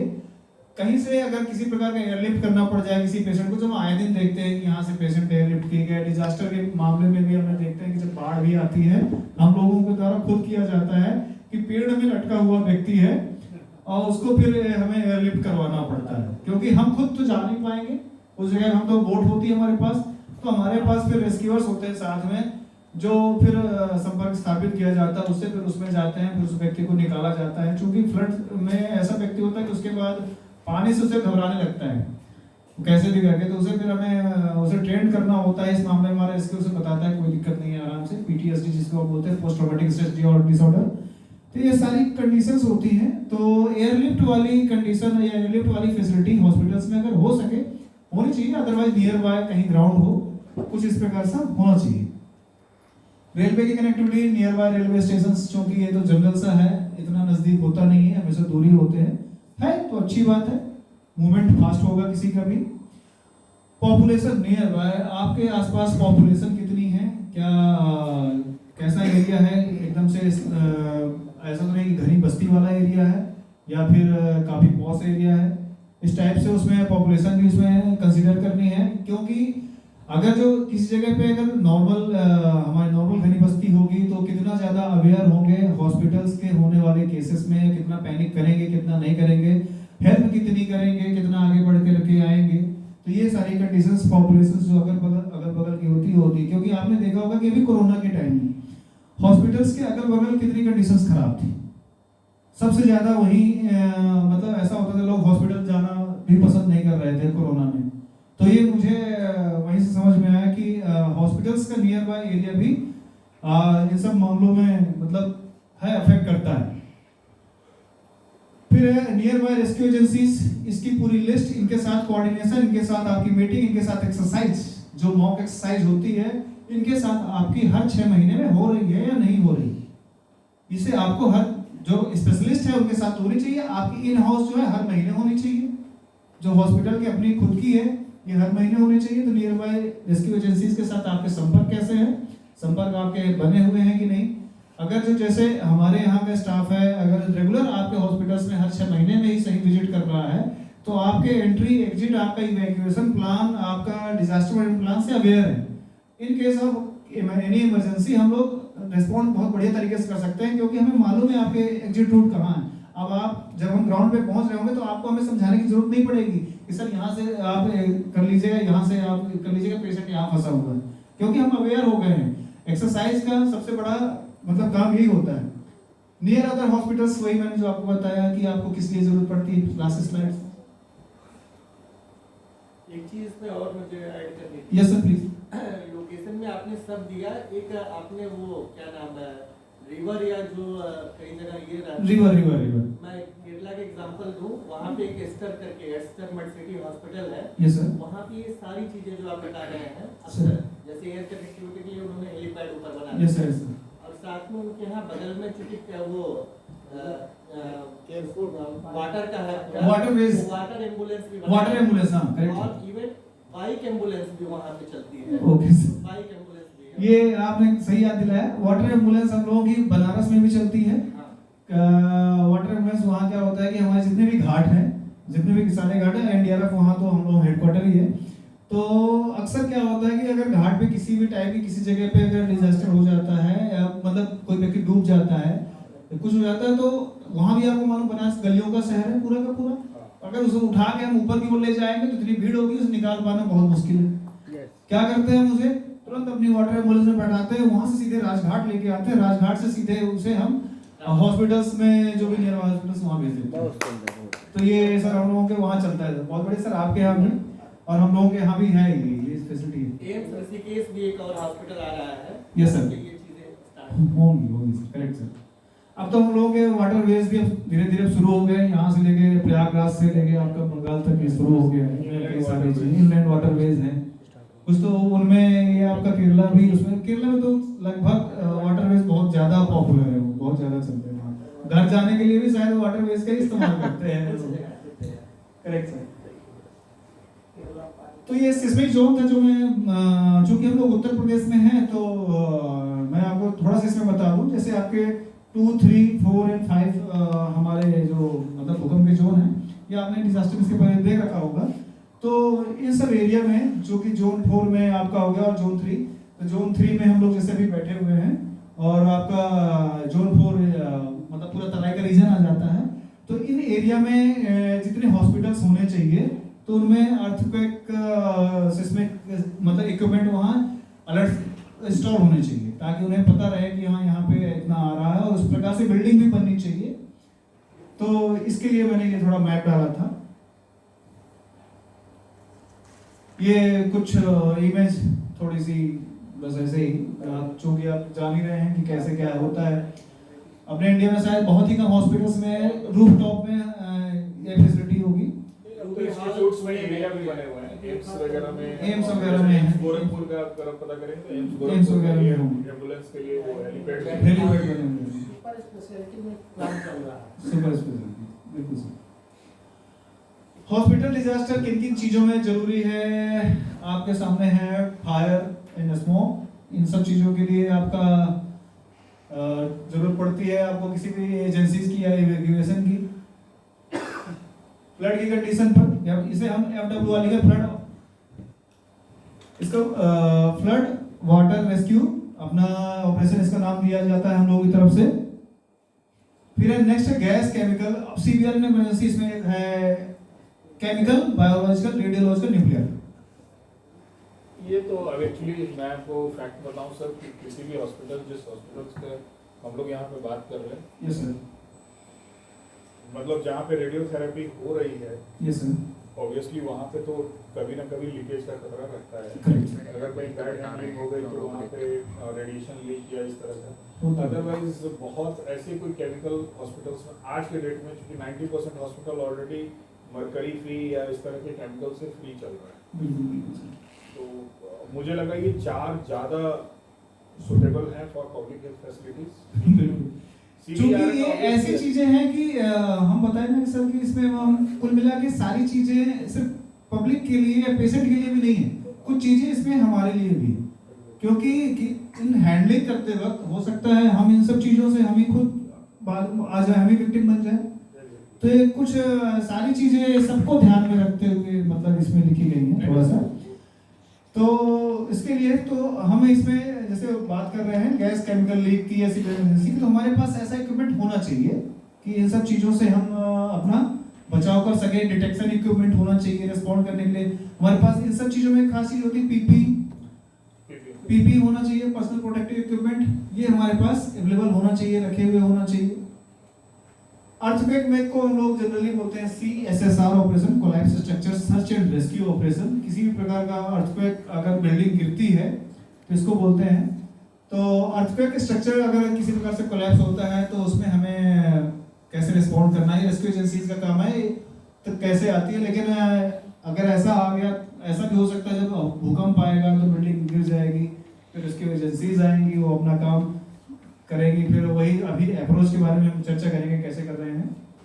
टेररिस्ट अटैक कब हुआ है हमारे हॉस्पिटल्स में? कभी मुंबई में। 26 करेक्ट। बस वही सोच के भी इसमें डाला गया था कि टेररिस्ट अटैक भी हमारे यहाँ हो सकता है किसी प्रकार का, या किसी फिदाइन अटैक भी हो सकता है। आप देख रहे हैं अभी दिल्ली ब्लास्ट हुआ, बिल्कुल भी उम्मीद नहीं थी कि लाल किले के सामने इस प्रकार से चलती हुई कार में एक फिदाइन अटैक हो जाएगा, तो वो हुआ। तो इस प्रकार से इन सारे खतरों को ध्यान में रखते हुए हमें अवेयर रहना होगा। हमें इस प्रकार का फुल प्रूफ प्लान बनाना पड़ेगा ताकि ऐसी कोई भविष्य में घटनाएं ना हो। होने को तो जल्दी कभी ना हो, लेकिन वो घटना होती है एक बार, लेसन पूरे सदी के लिए बन जाता है। एक्चुअली सर इसके लिए हम लोग यहाँ पहले नहीं था और बाद में कोड ब्लैक भी इनिशिएट हो गया इसी वजह से। Yes sir. कि उसमें एक्सप्लोजिव या बम कोड ब्लैक के तहत आएगा। इनफैक्ट हम लोगों ने जो अभी अपनी पीपीटी बनाई है उसमें Yes. हम लोगों ने बनाई है, यस सर, उसमें हमने कोड ब्लैक डिस्कस भी किया। बिल्कुल सर। तो कुछ ये हैं जिन डिजास्टर जो हॉस्पिटल्स में हो सकते हैं जिसमें इवैक्यूएशन की जरूरत पड़ेगी और साथ ही साथ आपको रेस्क्यू एजेंसीज की भी जरूरत पड़ेगी। अच्छा सर एक क्वेश्चन मेरा, यस सर प्लीज। क्योंकि कल से हम लोग डिजास्टर पढ़ रहे हैं, बट एक रिसेंट डिजास्टर जो मेडिकल इंस्टीट्यूशन के साथ हुआ जो हम लोगों में से किसी को लगता है ध्यान नहीं है, इनफैक्ट इंक्लूडिंग अस, अभी जो मेडिकल कॉलेज में जो प्लेन गिरी थी, हाँ यस, अहमदाबाद प्लेन क्रैश, वो डिजास्टर एक्चुअली उसमें क्या आप लोग गए थे क्या? उसमें वडोदरा वाली टीम गई हुई थी। गई थी। तो एनडीआरएफ थी ना, Yes, sir. तो उसको आप लोगों ने किस कैटेगरी में रखा था? स्ट्रक्चरल कोलैप्स में रखा था या बॉम्ब मतलब एक्सप्लोसिव? स्पेस अटैक में क्योंकि उसमें तो 3 आ जाएगा, उसमें फायर भी आ देखिए सर, मैंने आपसे क्या बताया सबसे पहले कि अभी इसके पहले 2 चीजें थी, हमने मैन मेड और नेचुरल डिजास्टर की बात की थी। अब उसमें देखिए बिल्डिंग किसी अपने से तो गिरी नहीं थी कि मतलब यानी कि उसे नेचुरल कहें। अब उसमें हुआ क्या कि प्लेन अपना आराम से उड़ रहा था लेकिन अचानक से उस पे गिर गया, तो ह्यूमन एरर हो गया उसकी वजह से, तो नेचुरल हो गया उसकी, वो कुल मिला के मैन मेड हो गया। अब उसमें कितनी चीजें इसमें शामिल होंगे, टेररिस्ट तो उसमें है नहीं बिल्कुल भी, उनका क्या दोष है भाई? उनके पेरेंट भी तो नहीं कुछ कहेंगे कि भाई तुमने जानबूझ के मेरे बच्चों के ऊपर या हॉस्टल में गिराया है ना? तो सर उसे जस्ट एक घटना है वो, उस घटना में कई सारे पहलू शामिल हो गए, जिसमें फायर भी शामिल हो गया क्योंकि उसका फ्यूल पूरा का फ्यूल की वजह से पूरे आग लग गई उस पे, और ठीक है ना, उसमें जल के मर गए बेचारे बच्चे। और टेररिस्ट अटैक बिल्कुल नहीं, अर्थक्वेक इसलिए कह लीजिए कि जब कुछ तो ऐसा हुआ होगा, कुछ बच्चे ऐसे भी होंगे जिनकी प्रॉपर डेड बॉडी भी मिली होगी क्योंकि बिल्डिंग गिरी, छत नीचे उतर के मर गए बेचारे, तो कुछ ऐसा भी हुआ होगा उसके बाद। और केमिकल लीक, उसमें ऐसी वाली घटना हुई होगी कि नहीं हुई होगी इतना मुझे, केमिकल लीक तो नहीं हुआ, केमिकल लीक तो हाँ बिल्कुल भी नहीं हुआ है। तो कुल मिला के आपका ये का यहाँ वाला और ऊपर का फायर और ये नीचे का स्ट्रक्चर, ये 2 चीजें जरूर हुई है, और जो फ्यूल की वजह से ही उसमें आग लगी। सर ये वो हम जानना चाहते हैं, जैसे आजकल बम्बार्डिंग हो रही है, मिसाइल अटैक हो रहे हैं। Yes, sir. यूक्रेन और रशिया में। यस सर, डिजास्टर ही है किस तरह की कंडीशन कंट्री पर अटैक होता है सर। यहाँ पे ज्यादा से ज्यादा पूरी सिटी की सिटी Yes, sir. हमारी डेंजरस जोन में आ जाएगी, तो उनको कैसे हम बचाएंगे? आप अपने ये जानना चाहते हैं आप ये बिल्कुल बिल्कुल सर, ये इसके बारे में है। हम लोगों को अभी जो जितनी ये ट्रेनिंग चल रही है ना आपकी, अभी इसके पहले तक मैं बता रहा हूँ, पाकिस्तान ऑपरेशन सिंदूर से पहले तक हम इतना ट्रेनिंग में पब्लिक के साथ या आप अपनी एजेंसियों के साथ या किसी भी गवर्नमेंट एजेंसीज के साथ, गवर्नमेंट पर्संस के साथ इतना इन्वॉल्व नहीं थे। हम सिर्फ और सिर्फ school safety programme, community awareness programme तक सीमित थे। 2 ही पहलू थे हमारे पास। लेकिन जब से ऑपरेशन सिंदूर हुआ है, तो ये मान के चलिए इसी वजह से मैं आपके पास यहाँ आया हूँ, और इसी वजह से शायद गवर्नमेंट ऑफ इंडिया इतना ज्यादा फंडिंग कर रही है, डिजास्टर मैनेजमेंट के बारे में आपको बता रही है। अभी यूक्रेन वाला मुद्दा हो, चाहे आपका इजराइल और फिलिस्तीन वाला मुद्दा हो, आपने उसमें देखा होगा कि वहाँ के जो लोग हैं बॉम्बार्डिंग से बचने के लिए क्या कर रहे हैं? टनल, अंडरग्राउंड्स, उसमें बस। और आपके पास कोई और रास्ता बॉम्बार्डिंग में, चलिए ठीक है, मिसाइल में अगर इतनी गहराई नहीं है तो बच गए, अदरवाइज अभी ईरान वाला, अमेरिका वाला भी आपने सुना होगा कि ईरान के न्यूक्लियर वेपन्स को नष्ट करने के लिए अमेरिका ने ऐसा बम फोड़ा कि 50-60 किलोमीटर तक भी उसका गहराई थी। तो देखिए डिजास्टर ऐसे जो हमारे वार टाइम सिचुएशंस वाले डिजास्टर से बचने का उपाय तो बहुत कम है, क्योंकि आप किसके पास बताइए केमिकल, ऐसे अगर केमिकल का रिसाव कर दिया उसने, ऐसे केमिकल लीक कर दिया, तो किसके पास पीपीई है? अब कितनी देर तक चलिए आप रोक लेंगे? ऐसे ऐसे केमिकल हैं सीबीआरएन में केमिकल के, या फिर बायोलॉजिकल वेपन किसी प्रकार का डाल दिया तो नहीं बच पाएंगे। सिर्फ इतना है कि अगर नॉर्मल जो ट्रेडिशनल वॉरफेयर अगर ऐसे ही सिर्फ चीजें यूज हुई, तो आप किसी भी प्रकार से आपको बंकर की सिचुएशन बनानी है, बस इससे ज्यादा और कुछ नहीं। मोस्टली आपके अमेरिका वगैरह में देखिए जो वहाँ के घर जो बनते हैं, वहाँ साइक्लोन बहुत ज्यादा आता है, साइक्लोन समय समय में बहुत ज्यादा आता रहता है, तो वो लोग क्या करते हैं अपने घर में अंडरग्राउंड एक चीजें बना के रखते हैं। यूरोप में खास तौर पर, यूरोप चूंकि हमसे पहले बहुत ज्यादा युद्ध ग्रसित कंट्री रह चुकी है, वहाँ युद्ध हमेशा होते रहे हैं, हमारे यहाँ तो कम होता रहा, लेकिन वहाँ हमेशा बंकर लगभग वहाँ के लोग बना के रखे, वो वही एक सिचुएशन है। अदरवाइज अब चूंकि अब वो डिजास्टर के फील्ड में, क्योंकि झेल हमसे ज्यादा चुके हैं पहले से, इसलिए वो उसमें उन्होंने ज्यादा दिमाग लगाया है, इसीलिए वो डिजास्टर मैनेजमेंट उनके पहले, हमसे पहले ज्यादा एडवांस उनके यहाँ। तो उनके यहाँ एडी चलाना हमारे यहाँ बच्चा नहीं जानता होगा, लेकिन उनके यहाँ एडी चलाना बच्चे जानते हैं, उनके यहाँ फर्स्ट एड देना बच्चे जानते हैं, बंकर में छुपना कैसे जानते हैं, आप भी जान रहे हैं। तो ये चीजें यहाँ वहाँ इसलिए एडवांस हो गई, हमारे यहाँ ऐसी कंडीशन में पैदा ही नहीं। ऑपरेशन सिंदूर में तो हमने एक्सरसाइज किया ही है। हाँ, ऑपरेशन वही कह रहा हूँ सर कि ऑपरेशन सिंदूर के बाद से हम लोगों ने बहुत ज्यादा चीजें मतलब यानी कि आपस में एक्सरसाइज करना शुरू कर दिया। ऑपरेशन सिंदूर में तो किया भी था हमने, लाइट ऑफ करना, बिल्कुल सर, बंकर्स के अंदर मूव करना, स्कूल के अंदर बच्चों का एक्सरसाइज हुआ, स्कूल में भी हमने स्कूल में इवैक्यूएट कराए हैं, स्कूल की वेट कराना है, कहाँ आपको लेके जाना है, किस जगह पे कैसे आपको सेव करना है, ये सारी चीजें बतानी पड़ी है, करना पड़ा है। तो बस यही एक उपाय है, अदरवाइज आपके पास कोई उसकी पीपीई नहीं है। नेक्स्ट चलते हैं, रेस्क्यू एजेंसीज आप किन्हें आप कंसीडर कर सकते हैं अपने आसपास। आपकी तो सबसे पहले जो होगी सेल्फ की हॉस्पिटल रेस्क्यू टीम, जो हॉस्पिटल डिजास्टर मैनेजमेंट कमेटी में जो बनी होंगी वो सारी टीमें, सबसे पहले आपके एक्टिवेट करना है, सायरन बजाना है। सबसे पहले आपको 3 सायरन बजाने हैं। 3 सायरन बजते ही आपको जो जिम्मेदारी दी गई है कि आपको रेस्क्यू करना है, या आपको मेडिकल टीम में शामिल होना है, या आपको एम्बुलेंस के साथ शामिल होना है, या आपको क्रिटिकल पेशेंट के साथ शामिल होना है, उसके साथ है, किस टीम में आप शामिल हैं वो उस टीम में आपको तुरंत शामिल हो जाना है, बिना कहे बिना कुछ बोले। वो एक अंडरस्टूड हो जाएगा कि अगर 3 सायरन बजे आपको इस टीम में शामिल हो गए और उस टीम का पार्ट बन गए और अपनी ड्यूटी संभालिए। आपको अब आके कोई लिखित में या मौखिक आदेश नहीं देगा। तो होगी फायर एंड इमरजेंसी सर्विसेज। ये फायर एंड इमरजेंसी सर्विसेज सबसे पहले मैं बता रहा हूँ यहाँ की हमसे पहले, एनडीआरएफ से पहले, एसडीआरएफ से पहले, ये सबसे इसके पहले, हम लोगों से भी पहले, हम लोग किसी भी डिजास्टर में किसे बुलाते थे? नहीं, सबसे पहले फायर ही आता था। सबसे पहले फायर ही आता था। Fire and emergency services, fire brigade ही बुलाते थे। फिर उसके बाद तब तक एनडीआरएफ एसडीआरएफ का गठन ही नहीं हुआ था, तो हम सबसे पहले आर्मी बुला लेते थे, क्योंकि उन्हीं के पास था इन सब चीजों से लड़ने के इक्विपमेंट हुआ करते थे, पीपीई हुआ करती थी। अब क्या हुआ, आर्मी के पास अपने खुद के काम बाधित हो रहे थे। गवर्नमेंट ऑफ इंडिया ने कहा कि नहीं भैया, अगर बाहरी किसी प्रकार का अगर अटैक हो गया तो हम क्या करेंगे, इन्हीं सब चीजों में लगे रहेंगे।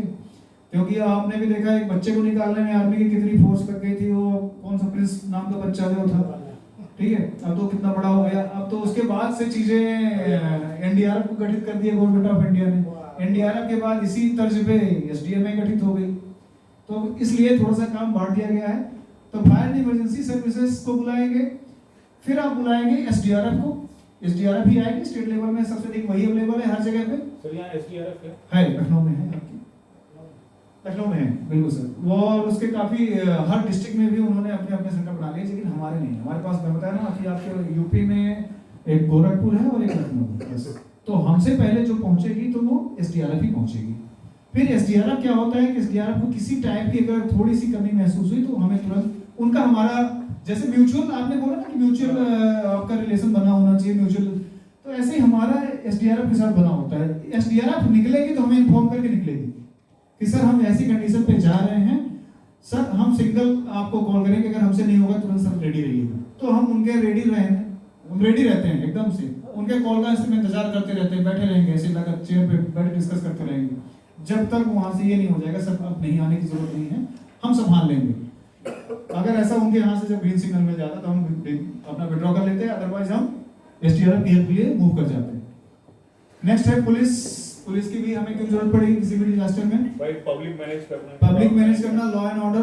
क्योंकि किसी प्रकार का जब डिजास्टर आता है तो आपदा को कुछ ऐसे असामाजिक तत्व अवसर बनाने में देर नहीं लगाते, उन्हें लगता है कि कुछ ना कुछ तो मिले ही, तो ऐसी कंडीशन हो जाती है। तो इसलिए हमें लॉ एंड ऑर्डर को मेंटेन करने के लिए असामाजिक तत्वों को दूर रखने के लिए हमें पुलिस की जरूरत पड़ती है। फिर आपदा मित्र, ये अभी हम ही आपके जैसे, इसके पहले आपने देखा होगा कि गवर्नमेंट ऑफ इंडिया और एनडीएमए ने एसडीएमए के तहत एक प्रोग्राम चलाया है कि जो अपने गांव के स्तर में अगर जैसे बाढ़ आ गई या किसी प्रकार का डिजास्टर आ गया तो आपदा मित्र इन डिजास्टर से क्या रहेंगे, मतलब उन्हें ट्रेनिंग दी जा रही है। तो आपको जो फर्स्ट रिस्पॉन्ड कर रहे होंगे तो आपदा मित्र करेंगे तो इन्हें कम से कम नुकसान होगा, या पब्लिक को कम से कम ये उस जगह पे नुकसान होने से बचा लेंगे। और इन आपदा मित्रों के पास एसडीआरएफ और एनडीआरएफ के कॉन्टैक्ट्स होते हैं, ये हमें और अच्छी जानकारी दे देते हैं कि सर यहाँ इस प्रकार का डिजास्टर है। पब्लिक कुछ और बातें बता सकती है, हम ऐसी बातें हैं, एक्चुअल ग्राउंड कंडीशन ये है। फिर डिजास्टर मैनेजमेंट ट्रेंड वॉलंटियर्स, ये कई सारे वॉलंटियर्स होते हैं जो हमारे सिविलियंस होते हैं। कुछ जो इंटरेस्ट है, अभी जैसे मैं बताया कि अभी आपके इंदिरा गांधी प्रतिष्ठान में चल रहा है, उन लोगों का वॉलंटियर्स का ट्रेनिंग ही उनकी चल रही है, जैसे अभी आपकी यहाँ चल रही है, उनकी भी 2 वीक की उनकी चल रही है। तो वो उस प्रकार से वॉलंटियर्स हैं, वो भी शामिल हो सकते हैं इसमें खुद से काम करने के लिए। तो ये रेस्क्यू एजेंसीज इस टाइप से हमारी मदद करती हैं, हम आपस में भी काम करते हैं। अब है हॉस्पिटल इवैक्यूएशन प्लान। ये जो आपको बताया गया था वर्टिकल एंड हॉरिजॉन्टल, इनके बारे में अभी हमने हल्का फुल्का पीछे जब हम अभी मैं बात कर रहा था जिसमें हमने इनकी चर्चा कर ली है, लेकिन फिर भी हम अभी थोड़ी सी इसमें बात करेंगे। मेरे पास थोड़ा समय कम था, अदरवाइज मैं इसमें बहुत सारे आपको वीडियोस दिखाता, वीडियोस नहीं डाल पाए इन सब चीज़ों में। लेकिन ये आपको जानना है इवैक्यूएशन प्लान ये 2 टाइप का क्या होता है। लेक्चर इस नाम से था, लेकिन इसमें बहुत कम था बताने को, क्योंकि इसमें सिर्फ 2 ही स्लाइड में अगर ये चीज़ें खत्म हो जाएंगी अगर मैं इवैक्यूएशन प्लान बताने जाऊँ तो देख लेते हैं इसमें हॉरिजॉन्टल इवैक्यूएशन क्या होता है। मैं मेरे शब्दों की तरफ जाइए, उसको जाने दीजिए। देखिए ऐसा है, मैंने आपसे बताया कि अल्टरनेट बिल्डिंग होनी चाहिए। एक बिल्डिंग आपकी यहाँ अगर खड़ी है तो दूसरी बिल्डिंग इस जगह पे होनी चाहिए, और या फिर फ्लोर ही है तो तब भी बीच में थोड़ा सा गैपिंग होनी चाहिए, जहाँ से क्या होगी, आग इधर से इधर को ना फैले या केमिकल लीकेज इधर से इधर को ना आए। तो जब हम एक ही फ्लोर पे काम करेंगे, एक ही फ्लोर पे, चाहे वो ग्राउंड ही हो, फर्स्ट हो, सेकंड हो, थर्ड हो, फोर्थ हो, जब हम एक फ्लोर पे पैरेलल ऐसी टाइप से काम कर रहे होंगे, चाहे वो रेस्क्यू का हो, चाहे वो इवैक्यूएशन का हो, तो उसे हम हॉरिजॉन्टल इवैक्यूएशन कहेंगे। ऐसा किस किस कंडीशन में किया जा सकता है? मोस्टली जैसे हमारे आग लग जाए, है ना, किसी प्रकार का पार्शियल डैमेज हो जाए, है ना, लेफ्ट राइट पूरा अगर इधर खिसक रहा है या दब रहा है किसी प्रकार का, या बॉम्ब अटैक भी हो गया है, तब हम कर सकते हैं। और इसमें सबसे पहले ये जो मेथड होता है सबसे पहले अपनाया भी यही जाता है, चाहे कितना भी किसी प्रकार डिजास्टर हो, क्योंकि हम एक फ्लोर से दूसरी फ्लोर में शिफ्ट करना तो आसान है, क्योंकि आईसीयू में किसी प्रकार का कुछ हो गया, ऑपरेशन थिएटर में कहीं कुछ हो गया, जनरल वार्ड में या किसी भी वार्ड में कुछ हो गया, तो आप उसी फ्लोर से दूसरे विंग की तरफ आप लेते चले जाएंगे। तो ये होता है हमारा हॉरिजॉन्टल इवैक्यूएशन। इसके देखिए इसमें है स्टेयर्स का आपका यूज करते नहीं, लिफ्ट की जरूरत ही नहीं पड़ती है, ना लिफ्ट की जरूरत है ना स्टेयर्स की जरूरत है, ठीक है।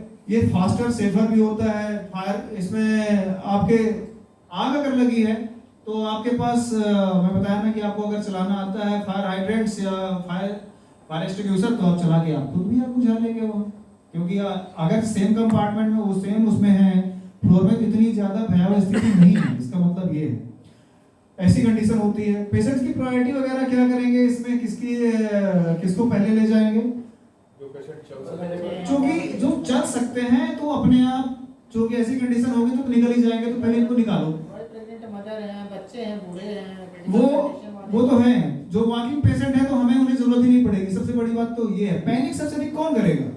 जो चल फिर सकता है ना, जो चिल्ला सकता है, वही हमारा सर दर्द करेगा।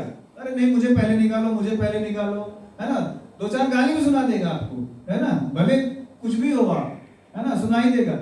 तो इसलिए जो कि अगर ऐसी कंडीशन है तो उसको तो वहां से पहले निकाल देना है, भाई तुम निकलो यहाँ से। और आपकी प्रायोरिटी क्या रहेगी? आपकी खुद की प्रायोरिटी, उसको तो साथ तो उसका अटेंडेंट है जो नॉर्मल है, जो मिलिट्री से निकल ही जाएगा।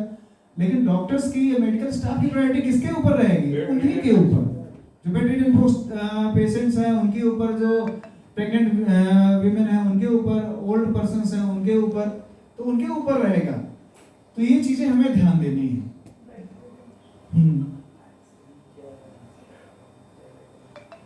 इसमें एडवांटेज और लिमिटेशंस। एडवांटेज देखिए, पेशेंट्स का मूवमेंट कम से कम है, सेम फ्लोर में है, कोई दिक्कत ही नहीं है वहाँ। मैन पावर की भी हमें कम जरूरत है, एक्सटर्नल मैन पावर की जरूरत ही नहीं, आपका स्टाफ ही कर लिया। आईसीओटी के लिए बहुत बढ़िया सूटेबल है, आराम से। Limitations, not useful in the entire floor is affected. अगर जो पूरा का पूरा फ्लोर है तो तब तो मतलब ही नहीं है, तब तो हमें वर्टिकल करना ही पड़ेगा, या तो छत में या तो फिर ग्राउंड में। रिक्वायर्स कंपार्टमेंटलाइज्ड हॉस्पिटल्स डिजाइन, ये जो वर्ड है इसके हिसाब से आपके हॉस्पिटल डिजाइन होने चाहिए। जो बिल्डिंग है इसलिए मैं कह रहा था कि आपके साथ कंपार्टमेंट वाइज आपका होना चाहिए बिल्डिंग का डिजाइन, कि in case of fire in emergency आप कंपार्टमेंट वाइज, चाहे टेररिस्ट अटैक ही क्यों ना हो, अगर टेररिस्ट दूसरे कंपार्टमेंट में है तो आप डोर लॉक कर सकें, किसी टाइप से आप रोक सकें। थोड़ी देर तो डिले कर लेंगे, तब तक तो एजेंसीज आ ही जाएंगी। वर्टिकल इवैक्यूएशंस में ऐसा है, मैं अभी आपसे एयरलिफ्ट वाली बात इसीलिए कह रहा था कि अगर जो नीचे पानी भर गया है अगर फ्लड की कंडीशन आ गई है, क्योंकि आग में तो ऊपर ही आग आनी है तो खतरा है भाई, ठीक है। चलो छत में फ्लोर पे भी है तो छत तो गर्म हो रखा होगा, है ना, मतलब ही नहीं कब टूट के गिर जाएगा कुछ नहीं मालूम है। लेकिन अगर जो फ्लड की अगर कंडीशन ऐसी होती है तो आपके पास एयरलिफ्ट करने के चांसेस आपके बढ़ जाएंगे और बच भी जाएंगे। अगर फ्लड की कंडीशन होती तो क्या होगा, हम छत पे जाएंगे, अगर हेली उधर, चलिए ठीक है, आप आजकल तो सुविधा ऐसी है कि मौसम खराब नहीं रहा तो दो कंडीशन है, मौसम खराब रहा, छत पे चढ़ भी गए तो बचेंगे कहाँ छुपेंगे, है ना, वो हेलीकॉप्टर सर्विस मिलेगी नहीं। चलिए मौसम सही है, सब कुछ है, अगर हेलीपैड बना है तो आराम से आप रुकिए। कई सारे लोगों को, क्योंकि आप जो अगर जो हेलीकॉप्टर अगर ऊपर है, अब रोप के माध्यम से आपको चढ़ाना है तो बहुत ही कम लोगों को हम इवैक्यूएट कर पाएंगे, क्योंकि कितने लोगों को रस्सी से खींचेंगे। वह वीर जारा वाली मूवी देखा था ना, उसमें कुछ कैसे वो करते हैं, सेम चीज ऐसा ही है। लेकिन अगर जो हेलीकॉप्टर लैंड कर जाए तो हम उसमें क्या करेंगे, अधिक से अधिक लोगों को बैठा लेंगे और वहां से जितना मतलब कैपेसिटी होगी उसकी उतना हम यूज कर सकते हैं। तो ये कंडीशन है। Fire spread to the entire floor, लेकिन इसकी भी लिमिटेशन से मैंने बताया ना, अगर जो लिमिटेड है फायर, अगर इतनी ज्यादा मात्रा में नहीं है कि टॉप फ्लोर तक पहुंच गई है और उसका छत भी डैमेज हो रखा है, अगर जो मेरे नीचे वाले फ्लोर में जिस जगह पे मैं खड़ा हूं, अगर इसके नीचे अगर आग है तो हमें ज्यादा देर तक खड़ा नहीं रह पाऊंगा। फ्लडिंग इन लोअर फ्लोर्स, ये हमने बात कर ली। स्ट्रक्चर डैमेज, अगर किसी नॉर्मल किसी जगह पे स्ट्रक्चर डैमेज है तब भी हमें वर्टिकल करना पड़ेगा। अब वर्टिकल में देखिए हमारे पास और भी कई सारे उपाय हैं। या तो जो हमारी फायर की जो सर्विस है, गाड़ियां होती हैं जिनके साथ सीढ़ियां काफी लंबी तक जाती, लेडर्स काफी ऊंचाई तक जाती हैं, 7-8 नॉर्मली 5-6 मंजिल तक अगर हमारे पास पहुंच जाने वाली सर्विस अगर है अवेलेबल, तो अगर इतनी बड़ी बड़ी है तो। अदरवाइज एनडीआरएफ के पास क्या है, उनके पास ऐसा साधन नहीं है, उनके पास एक ही साधन है, उनके पास रोप रेस्क्यू के एक्सपर्ट है। जैसे हमारे पास यहाँ बैठे हुए हमारे उस्ताद लोग हैं, रोप रेस्क्यू भी एक्सपर्ट होते हैं। ये यहाँ से एक थ्रो गन के माध्यम से रस्सी ऊपर फेंकेंगे और वहाँ पे स्ट्रक्चर अपना पूरा बनाएंगे, स्टैब्लिश करेंगे। स्ट्रक्चर एस्टैब्लिश करने के बाद वहाँ हम लोग अपना कम लोगों के इक्विपमेंट होता है वहाँ लगाएंगे। वहाँ स्ट्रेचर भी होता है, हमारे पास फ्लेक्सिबल स्ट्रेचर भी होता है जिसमें पेशेंट को किसी प्रकार की कोई दिक्कत नहीं है, आप उसे सीधा लिटा सकते हैं उसमें। और पेशेंट्स को हम sit harness, full body harness और ये स्ट्रेचर के माध्यम से वहाँ से नीचे ला सकते हैं। ठीक है, हमारे पास इसे बोलते हैं वर्टिकल, ऊपर से नीचे या तो नीचे से और जिस जगह पे उसी से और ऊपर हम ले जाएंगे, या तो हेलीकॉप्टर के माध्यम से या रोप रेस्क्यू के माध्यम से। टोटल इवैक्यूएशन की कंडीशन पे भी हम इनका सब चीज करते हैं। नेक्स्ट है आपका, करेंगे क्या कि विशेष क्या है इसके, आपको स्टेयर्स केस आप इसमें यूज कर सकते हैं। जनरली आपको अगर ऐसी कंडीशन नहीं है तो लिफ्ट का हमें क्या करना है, यूज नहीं करना है। इसमें हमें क्या करना पड़ेगा, चूंकि मैंने बताया ना ट्रेन मैन पावर चाहिए। रोप रेस्क्यू आप सब तो नहीं कर सकते, आपको जानकारी नहीं कैसे गांठ बांधनी है। हो सकता है आपने ऐसी गांठ बांधी कि वो खुल जाए, या ऐसी बांध दी कि वो खुलेगी ना, तो ना खुले तो इनमें कई सारी चीजें हैं। आपके जैसे देखा बहुत देर तक बांधा रह गया और यहाँ से टर्निकेट हो जाए, कंडीशन बन जाए, या फिर आप लोग ज्यादा अच्छे से जानते हैं, हम लोग तो कम है कंपार्टमेंट सिंड्रोम वगैरह जो आप लोगों के में है, ऐसी कंडीशन भी खड़ी हो सकती है।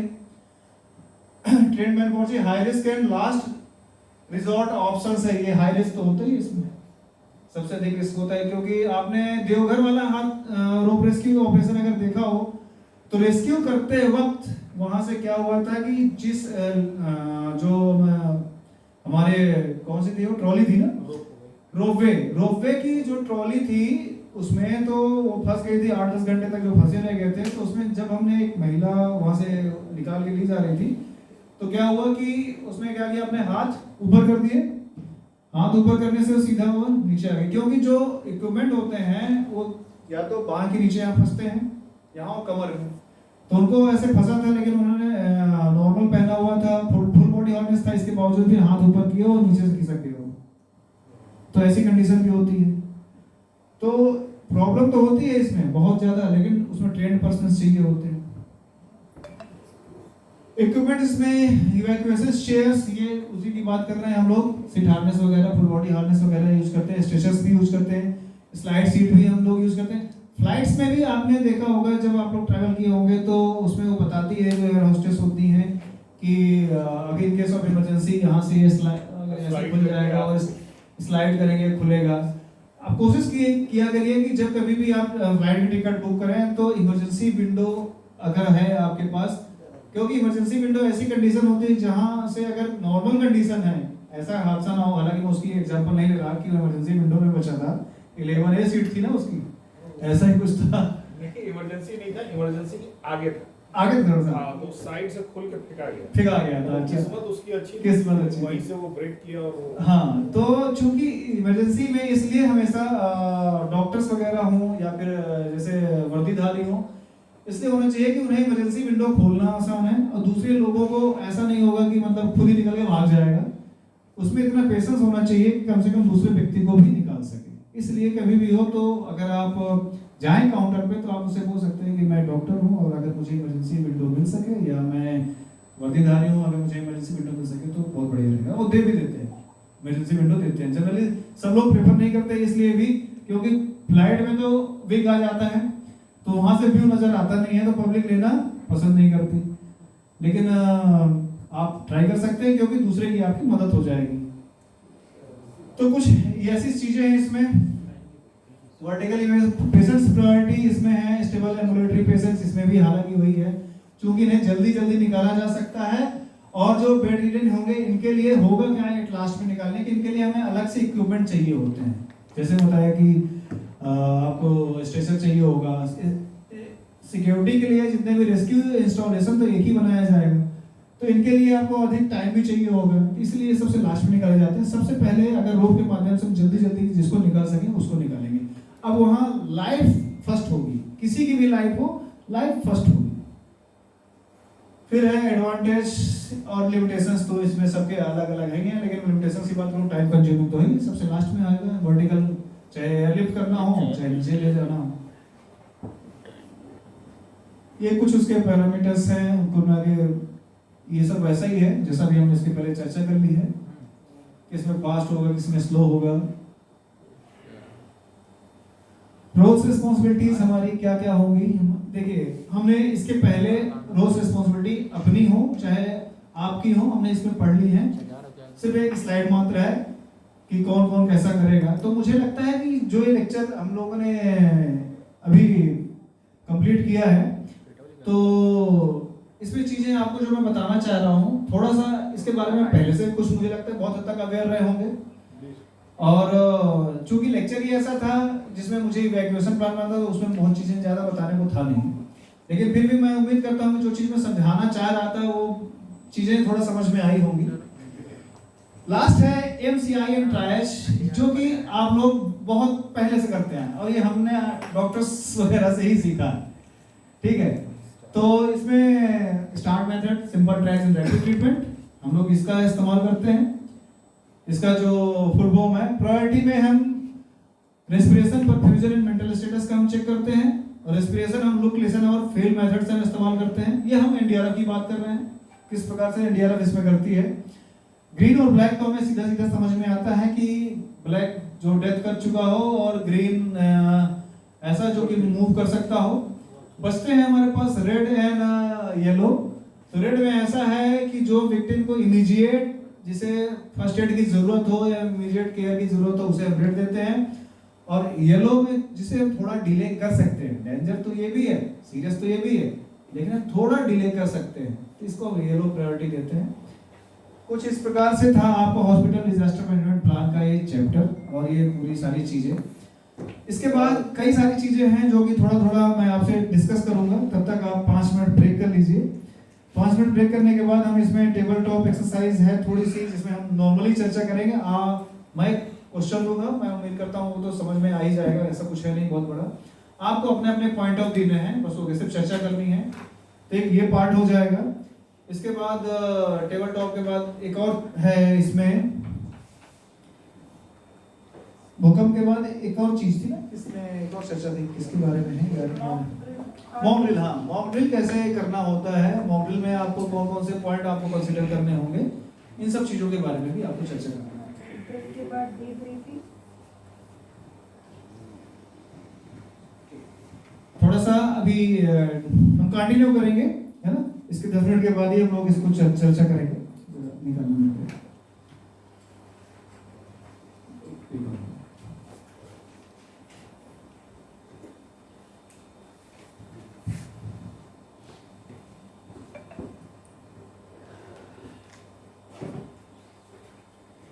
कुछ सिनेरियो है, आप नोट डाउन कर सकते हैं, जिसमें मैं आपको बताता जा रहा हूँ। अभी हमारा दूसरा है टेबल टॉप एक्सरसाइज के बारे में है। इसमें हम सिर्फ चर्चा करेंगे, इसमें सबका पार्टिसिपेशन बहुत जरूरी है। सबको अपने अपने कोई ना कोई पॉइंट्स अपने में लिख लेना है, जरूरी नहीं है कि मतलब आप बोलेंगे, लेकिन आपको अपने पॉइंट्स अपने नोटबुक पे नोट डाउन करने हैं। आप करेंगे क्या उस कंडीशंस में, तो समझ लीजिए आप लखनऊ पर हैं और लखनऊ में सुबह के आज 9:17 पर 6.2 मैग्नीट्यूड का भूकंप आया है।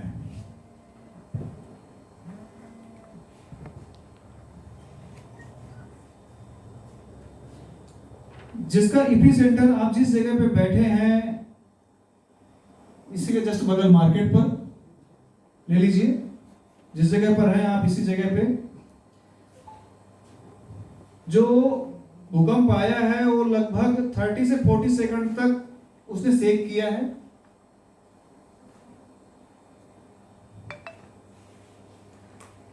इससे आपका जो नुकसान हुआ है, बिल्डिंग्स जो थी हमारे यहाँ आसपास, वो बिल्डिंग पार्शियली डैमेज हुई है, पूरी तरीके से नहीं, पार्शियली हुई है। पब्लिक के बीच में काफी मतलब पैनिक हो चुकी है, पब्लिक पैनिक हो गई है। सड़क पे यातायात बाधित हो चुका है, सड़कें भी टूट चुकी हैं। कम्युनिकेशन भी बंद हो चुका है। कम्युनिकेशन मोबाइल का हो या किसी भी प्रकार का कम्युनिकेशन भी डिस्टर्ब हो गया है।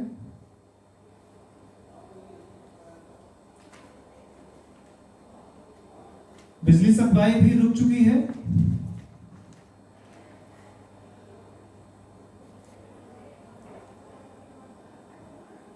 पानी के जो सप्लाई थी, वाटर सप्लाई के जो पाइप थे वो भी टूट चुके हैं।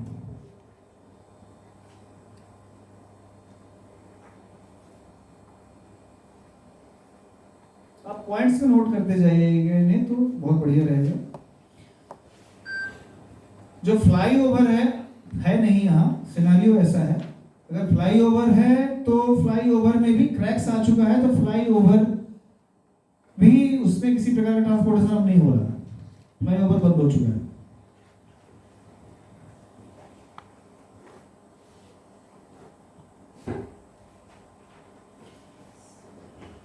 जो नियर बाय घर है, जो सबसे नजदीक घर है, वहीं पे उसके घर का जो एलपीजी था, एलपीजी लीक कर गया है। एलपीजी सिलेंडर था जो कि लीक कर गया है और उसकी वजह से उस घर में आग लग चुकी है।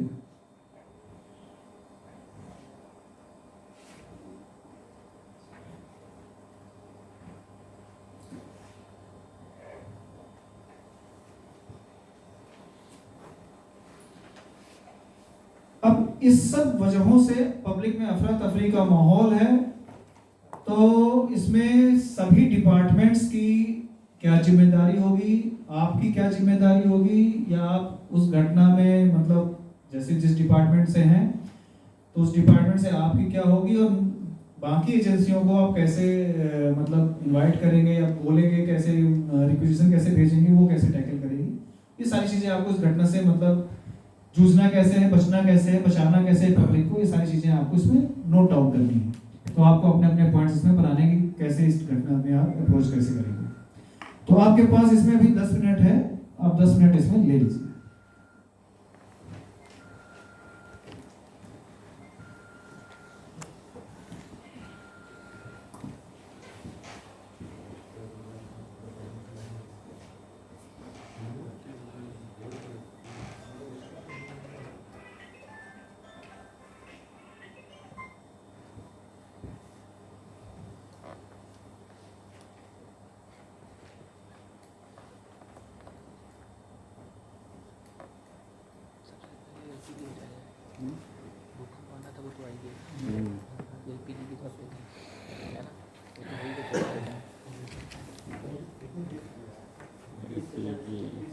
लेकिन निकटतम घर की एलपीजी लीक कर गई है, सारी समस्या एक साथ आ गई।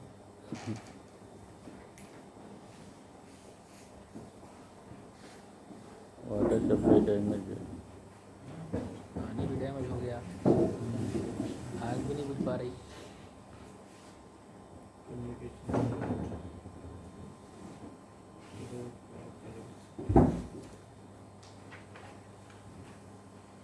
पहले सायरन दबाओ, सायरन दबाओ। सब डैमेज है, कहाँ से आ रहा दबाओ। पानी पाइप लाइट सब तो खत्म हो गई है, सायरन किससे बजेगा। अलग से कोई सिस्टम नहीं होता। बिजली की समय हम तो अगर रखते हैं इतनी समस्याएं गलत हैं सर, थोड़ा कम की जाए समस्याएं। नए ट्रेनी पे इतनी समस्याएं देना ठीक नहीं। सायरन की ऐसी बात कह दी आप। सायरन बिना लाइट के बजाओ ये नहीं तो कुछ होगा। जैसे बिजली व्यवस्था ध्वस्त हो गई। नहीं तो सायरन का कुछ होता होता होगा, बिना होगा लाइट ना, का भी होगा। लाइट चली जाए ऐसे तो फिर लाइट सायरन पे डिपेंड होगा, बजते होगा। सायरन भी लाइट पे डिपेंड हो जाएगा। हम्म। उसमें तो मोटर लगा रहता है, मोटर जो सायरन बजता है सबसे उसमें भी एक मोटर लगा रहता है, उसको यहाँ से ऑन करते हैं तब ओपन बजता है, फिर वो आवाज़ आती है। रेलवे वाला जो बता रहे थे मेरे पापा तो रेलवे में थे, उसकी व्यवस्था अलग है। लेकिन अब क्या करेंगे, उस बैंक वाला में है ना। ये सब कुछ फोन करते हैं। सबसे पहले हम 108 102 है जो कर सकते हैं 108 112। फोन ही बंद हो गया तब नहीं मोबाइल तो है। अरे भाई जो संचार विभाग लिखा नहीं है कम्युनिकेशन गैप और इलेक्ट्रिकल कम्युनिकेशन। इलेक्ट्रिकल फ़ोन नहीं बताया क्या, फ़ोन नहीं बताया तब तो हम 112 को तुरंत फ़ोन कर सकते हैं। 108 112 112 करेंगे तो सब जब लेंगे। कम्युनिकेशन बाधित है कहाँ 112 पे बस वही कम्युनिकेशन जो कह रहे हैं ना, इलेक्ट्रिक नहीं 112 का कम्युनिकेशन वही तो है। नहीं इलेक्ट्रिकल ये जो फ़ोन बता रहे हैं कि फ़ोन नहीं इलेक्ट्रिसिटी वाली इसमें कम्युनिकेशन मोबाइल के साथ तो होते हैं। मैं तो बताया ना कम्युनिकेशन पहले बाधित हम स्वयं जो कर सकते टावर हैं। आवर सब होगा ना कुछ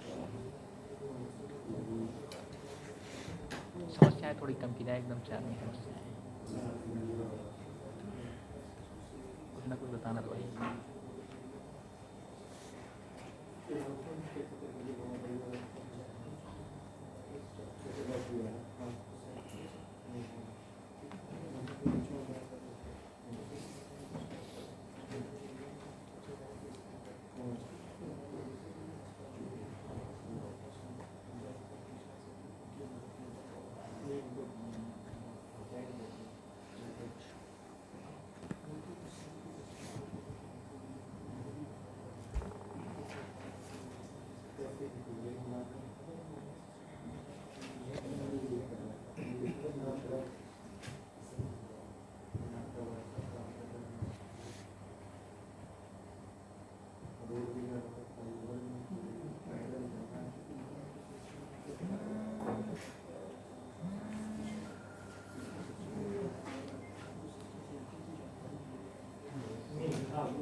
तुम्हारी भी बुझ गई हमें लगता है, तुम्हारी भी आग बुझ गई।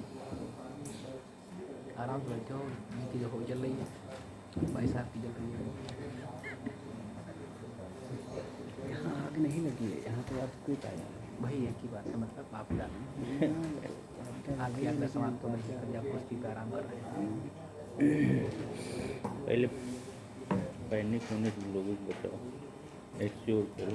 कैसे एक एक जाके बताऊँ क्या? पूरे मोहल्ले में आया है, पूरे एरिया में आया है। अच्छा ये भी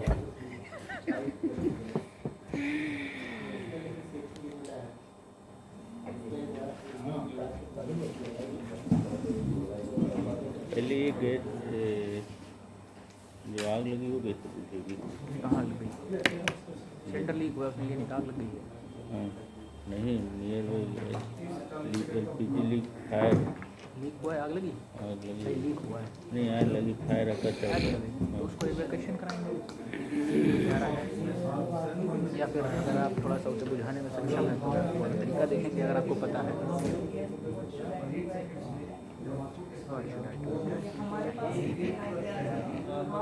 Yes, of course you can. Yes, of course you can. You are always trying.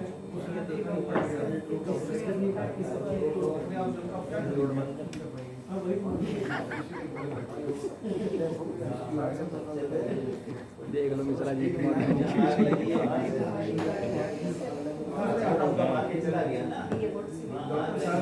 आपका तो हो गया होगा। आप पड़ोसी में हैं। कौन?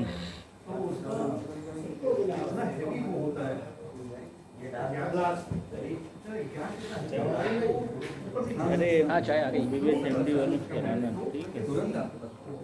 चाय का टाइम होगा तो रेडियो चलो चाय पी लो तो बात हाथ बाजू उठाएंगे 10 मिनट। रेडियो अरे नहीं ऐसा कुछ नहीं सर, आप एकदम से रिलैक्स, ये वैसा कोई एक्सरसाइज नहीं है सर, ये ऐसी बस अगर जितना ज्यादा हम चर्चा करेंगे फ्री करेंगे उतना ज्यादा सीखेंगे सर।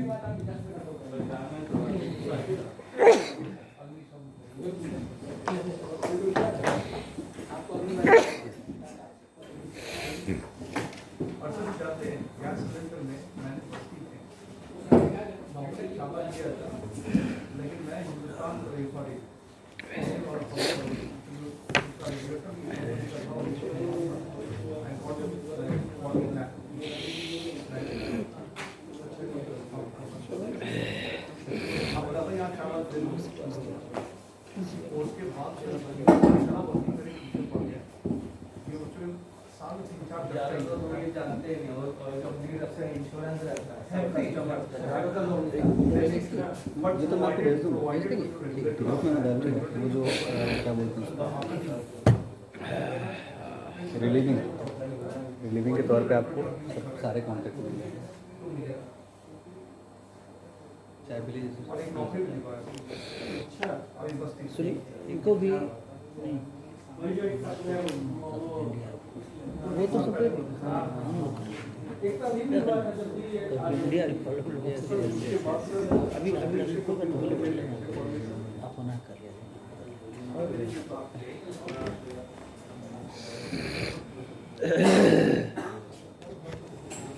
खड़े होइए आप, हिलाइए।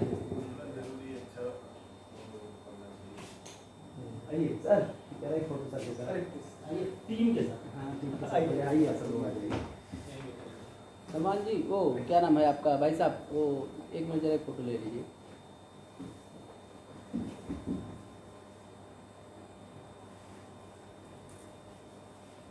ये लाइट जल रही है, एक मिनट प्रोजेक्टर चल रहा है ना, प्रोजेक्टर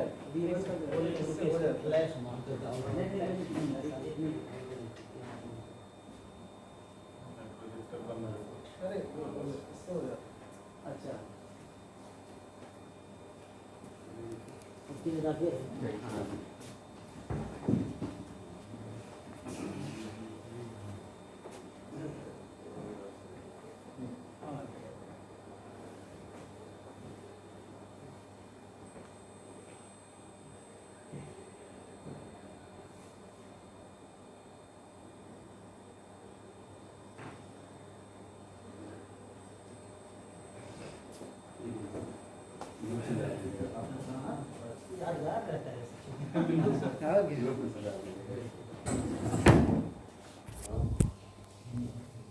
आइए सब चाय पी लेते हैं।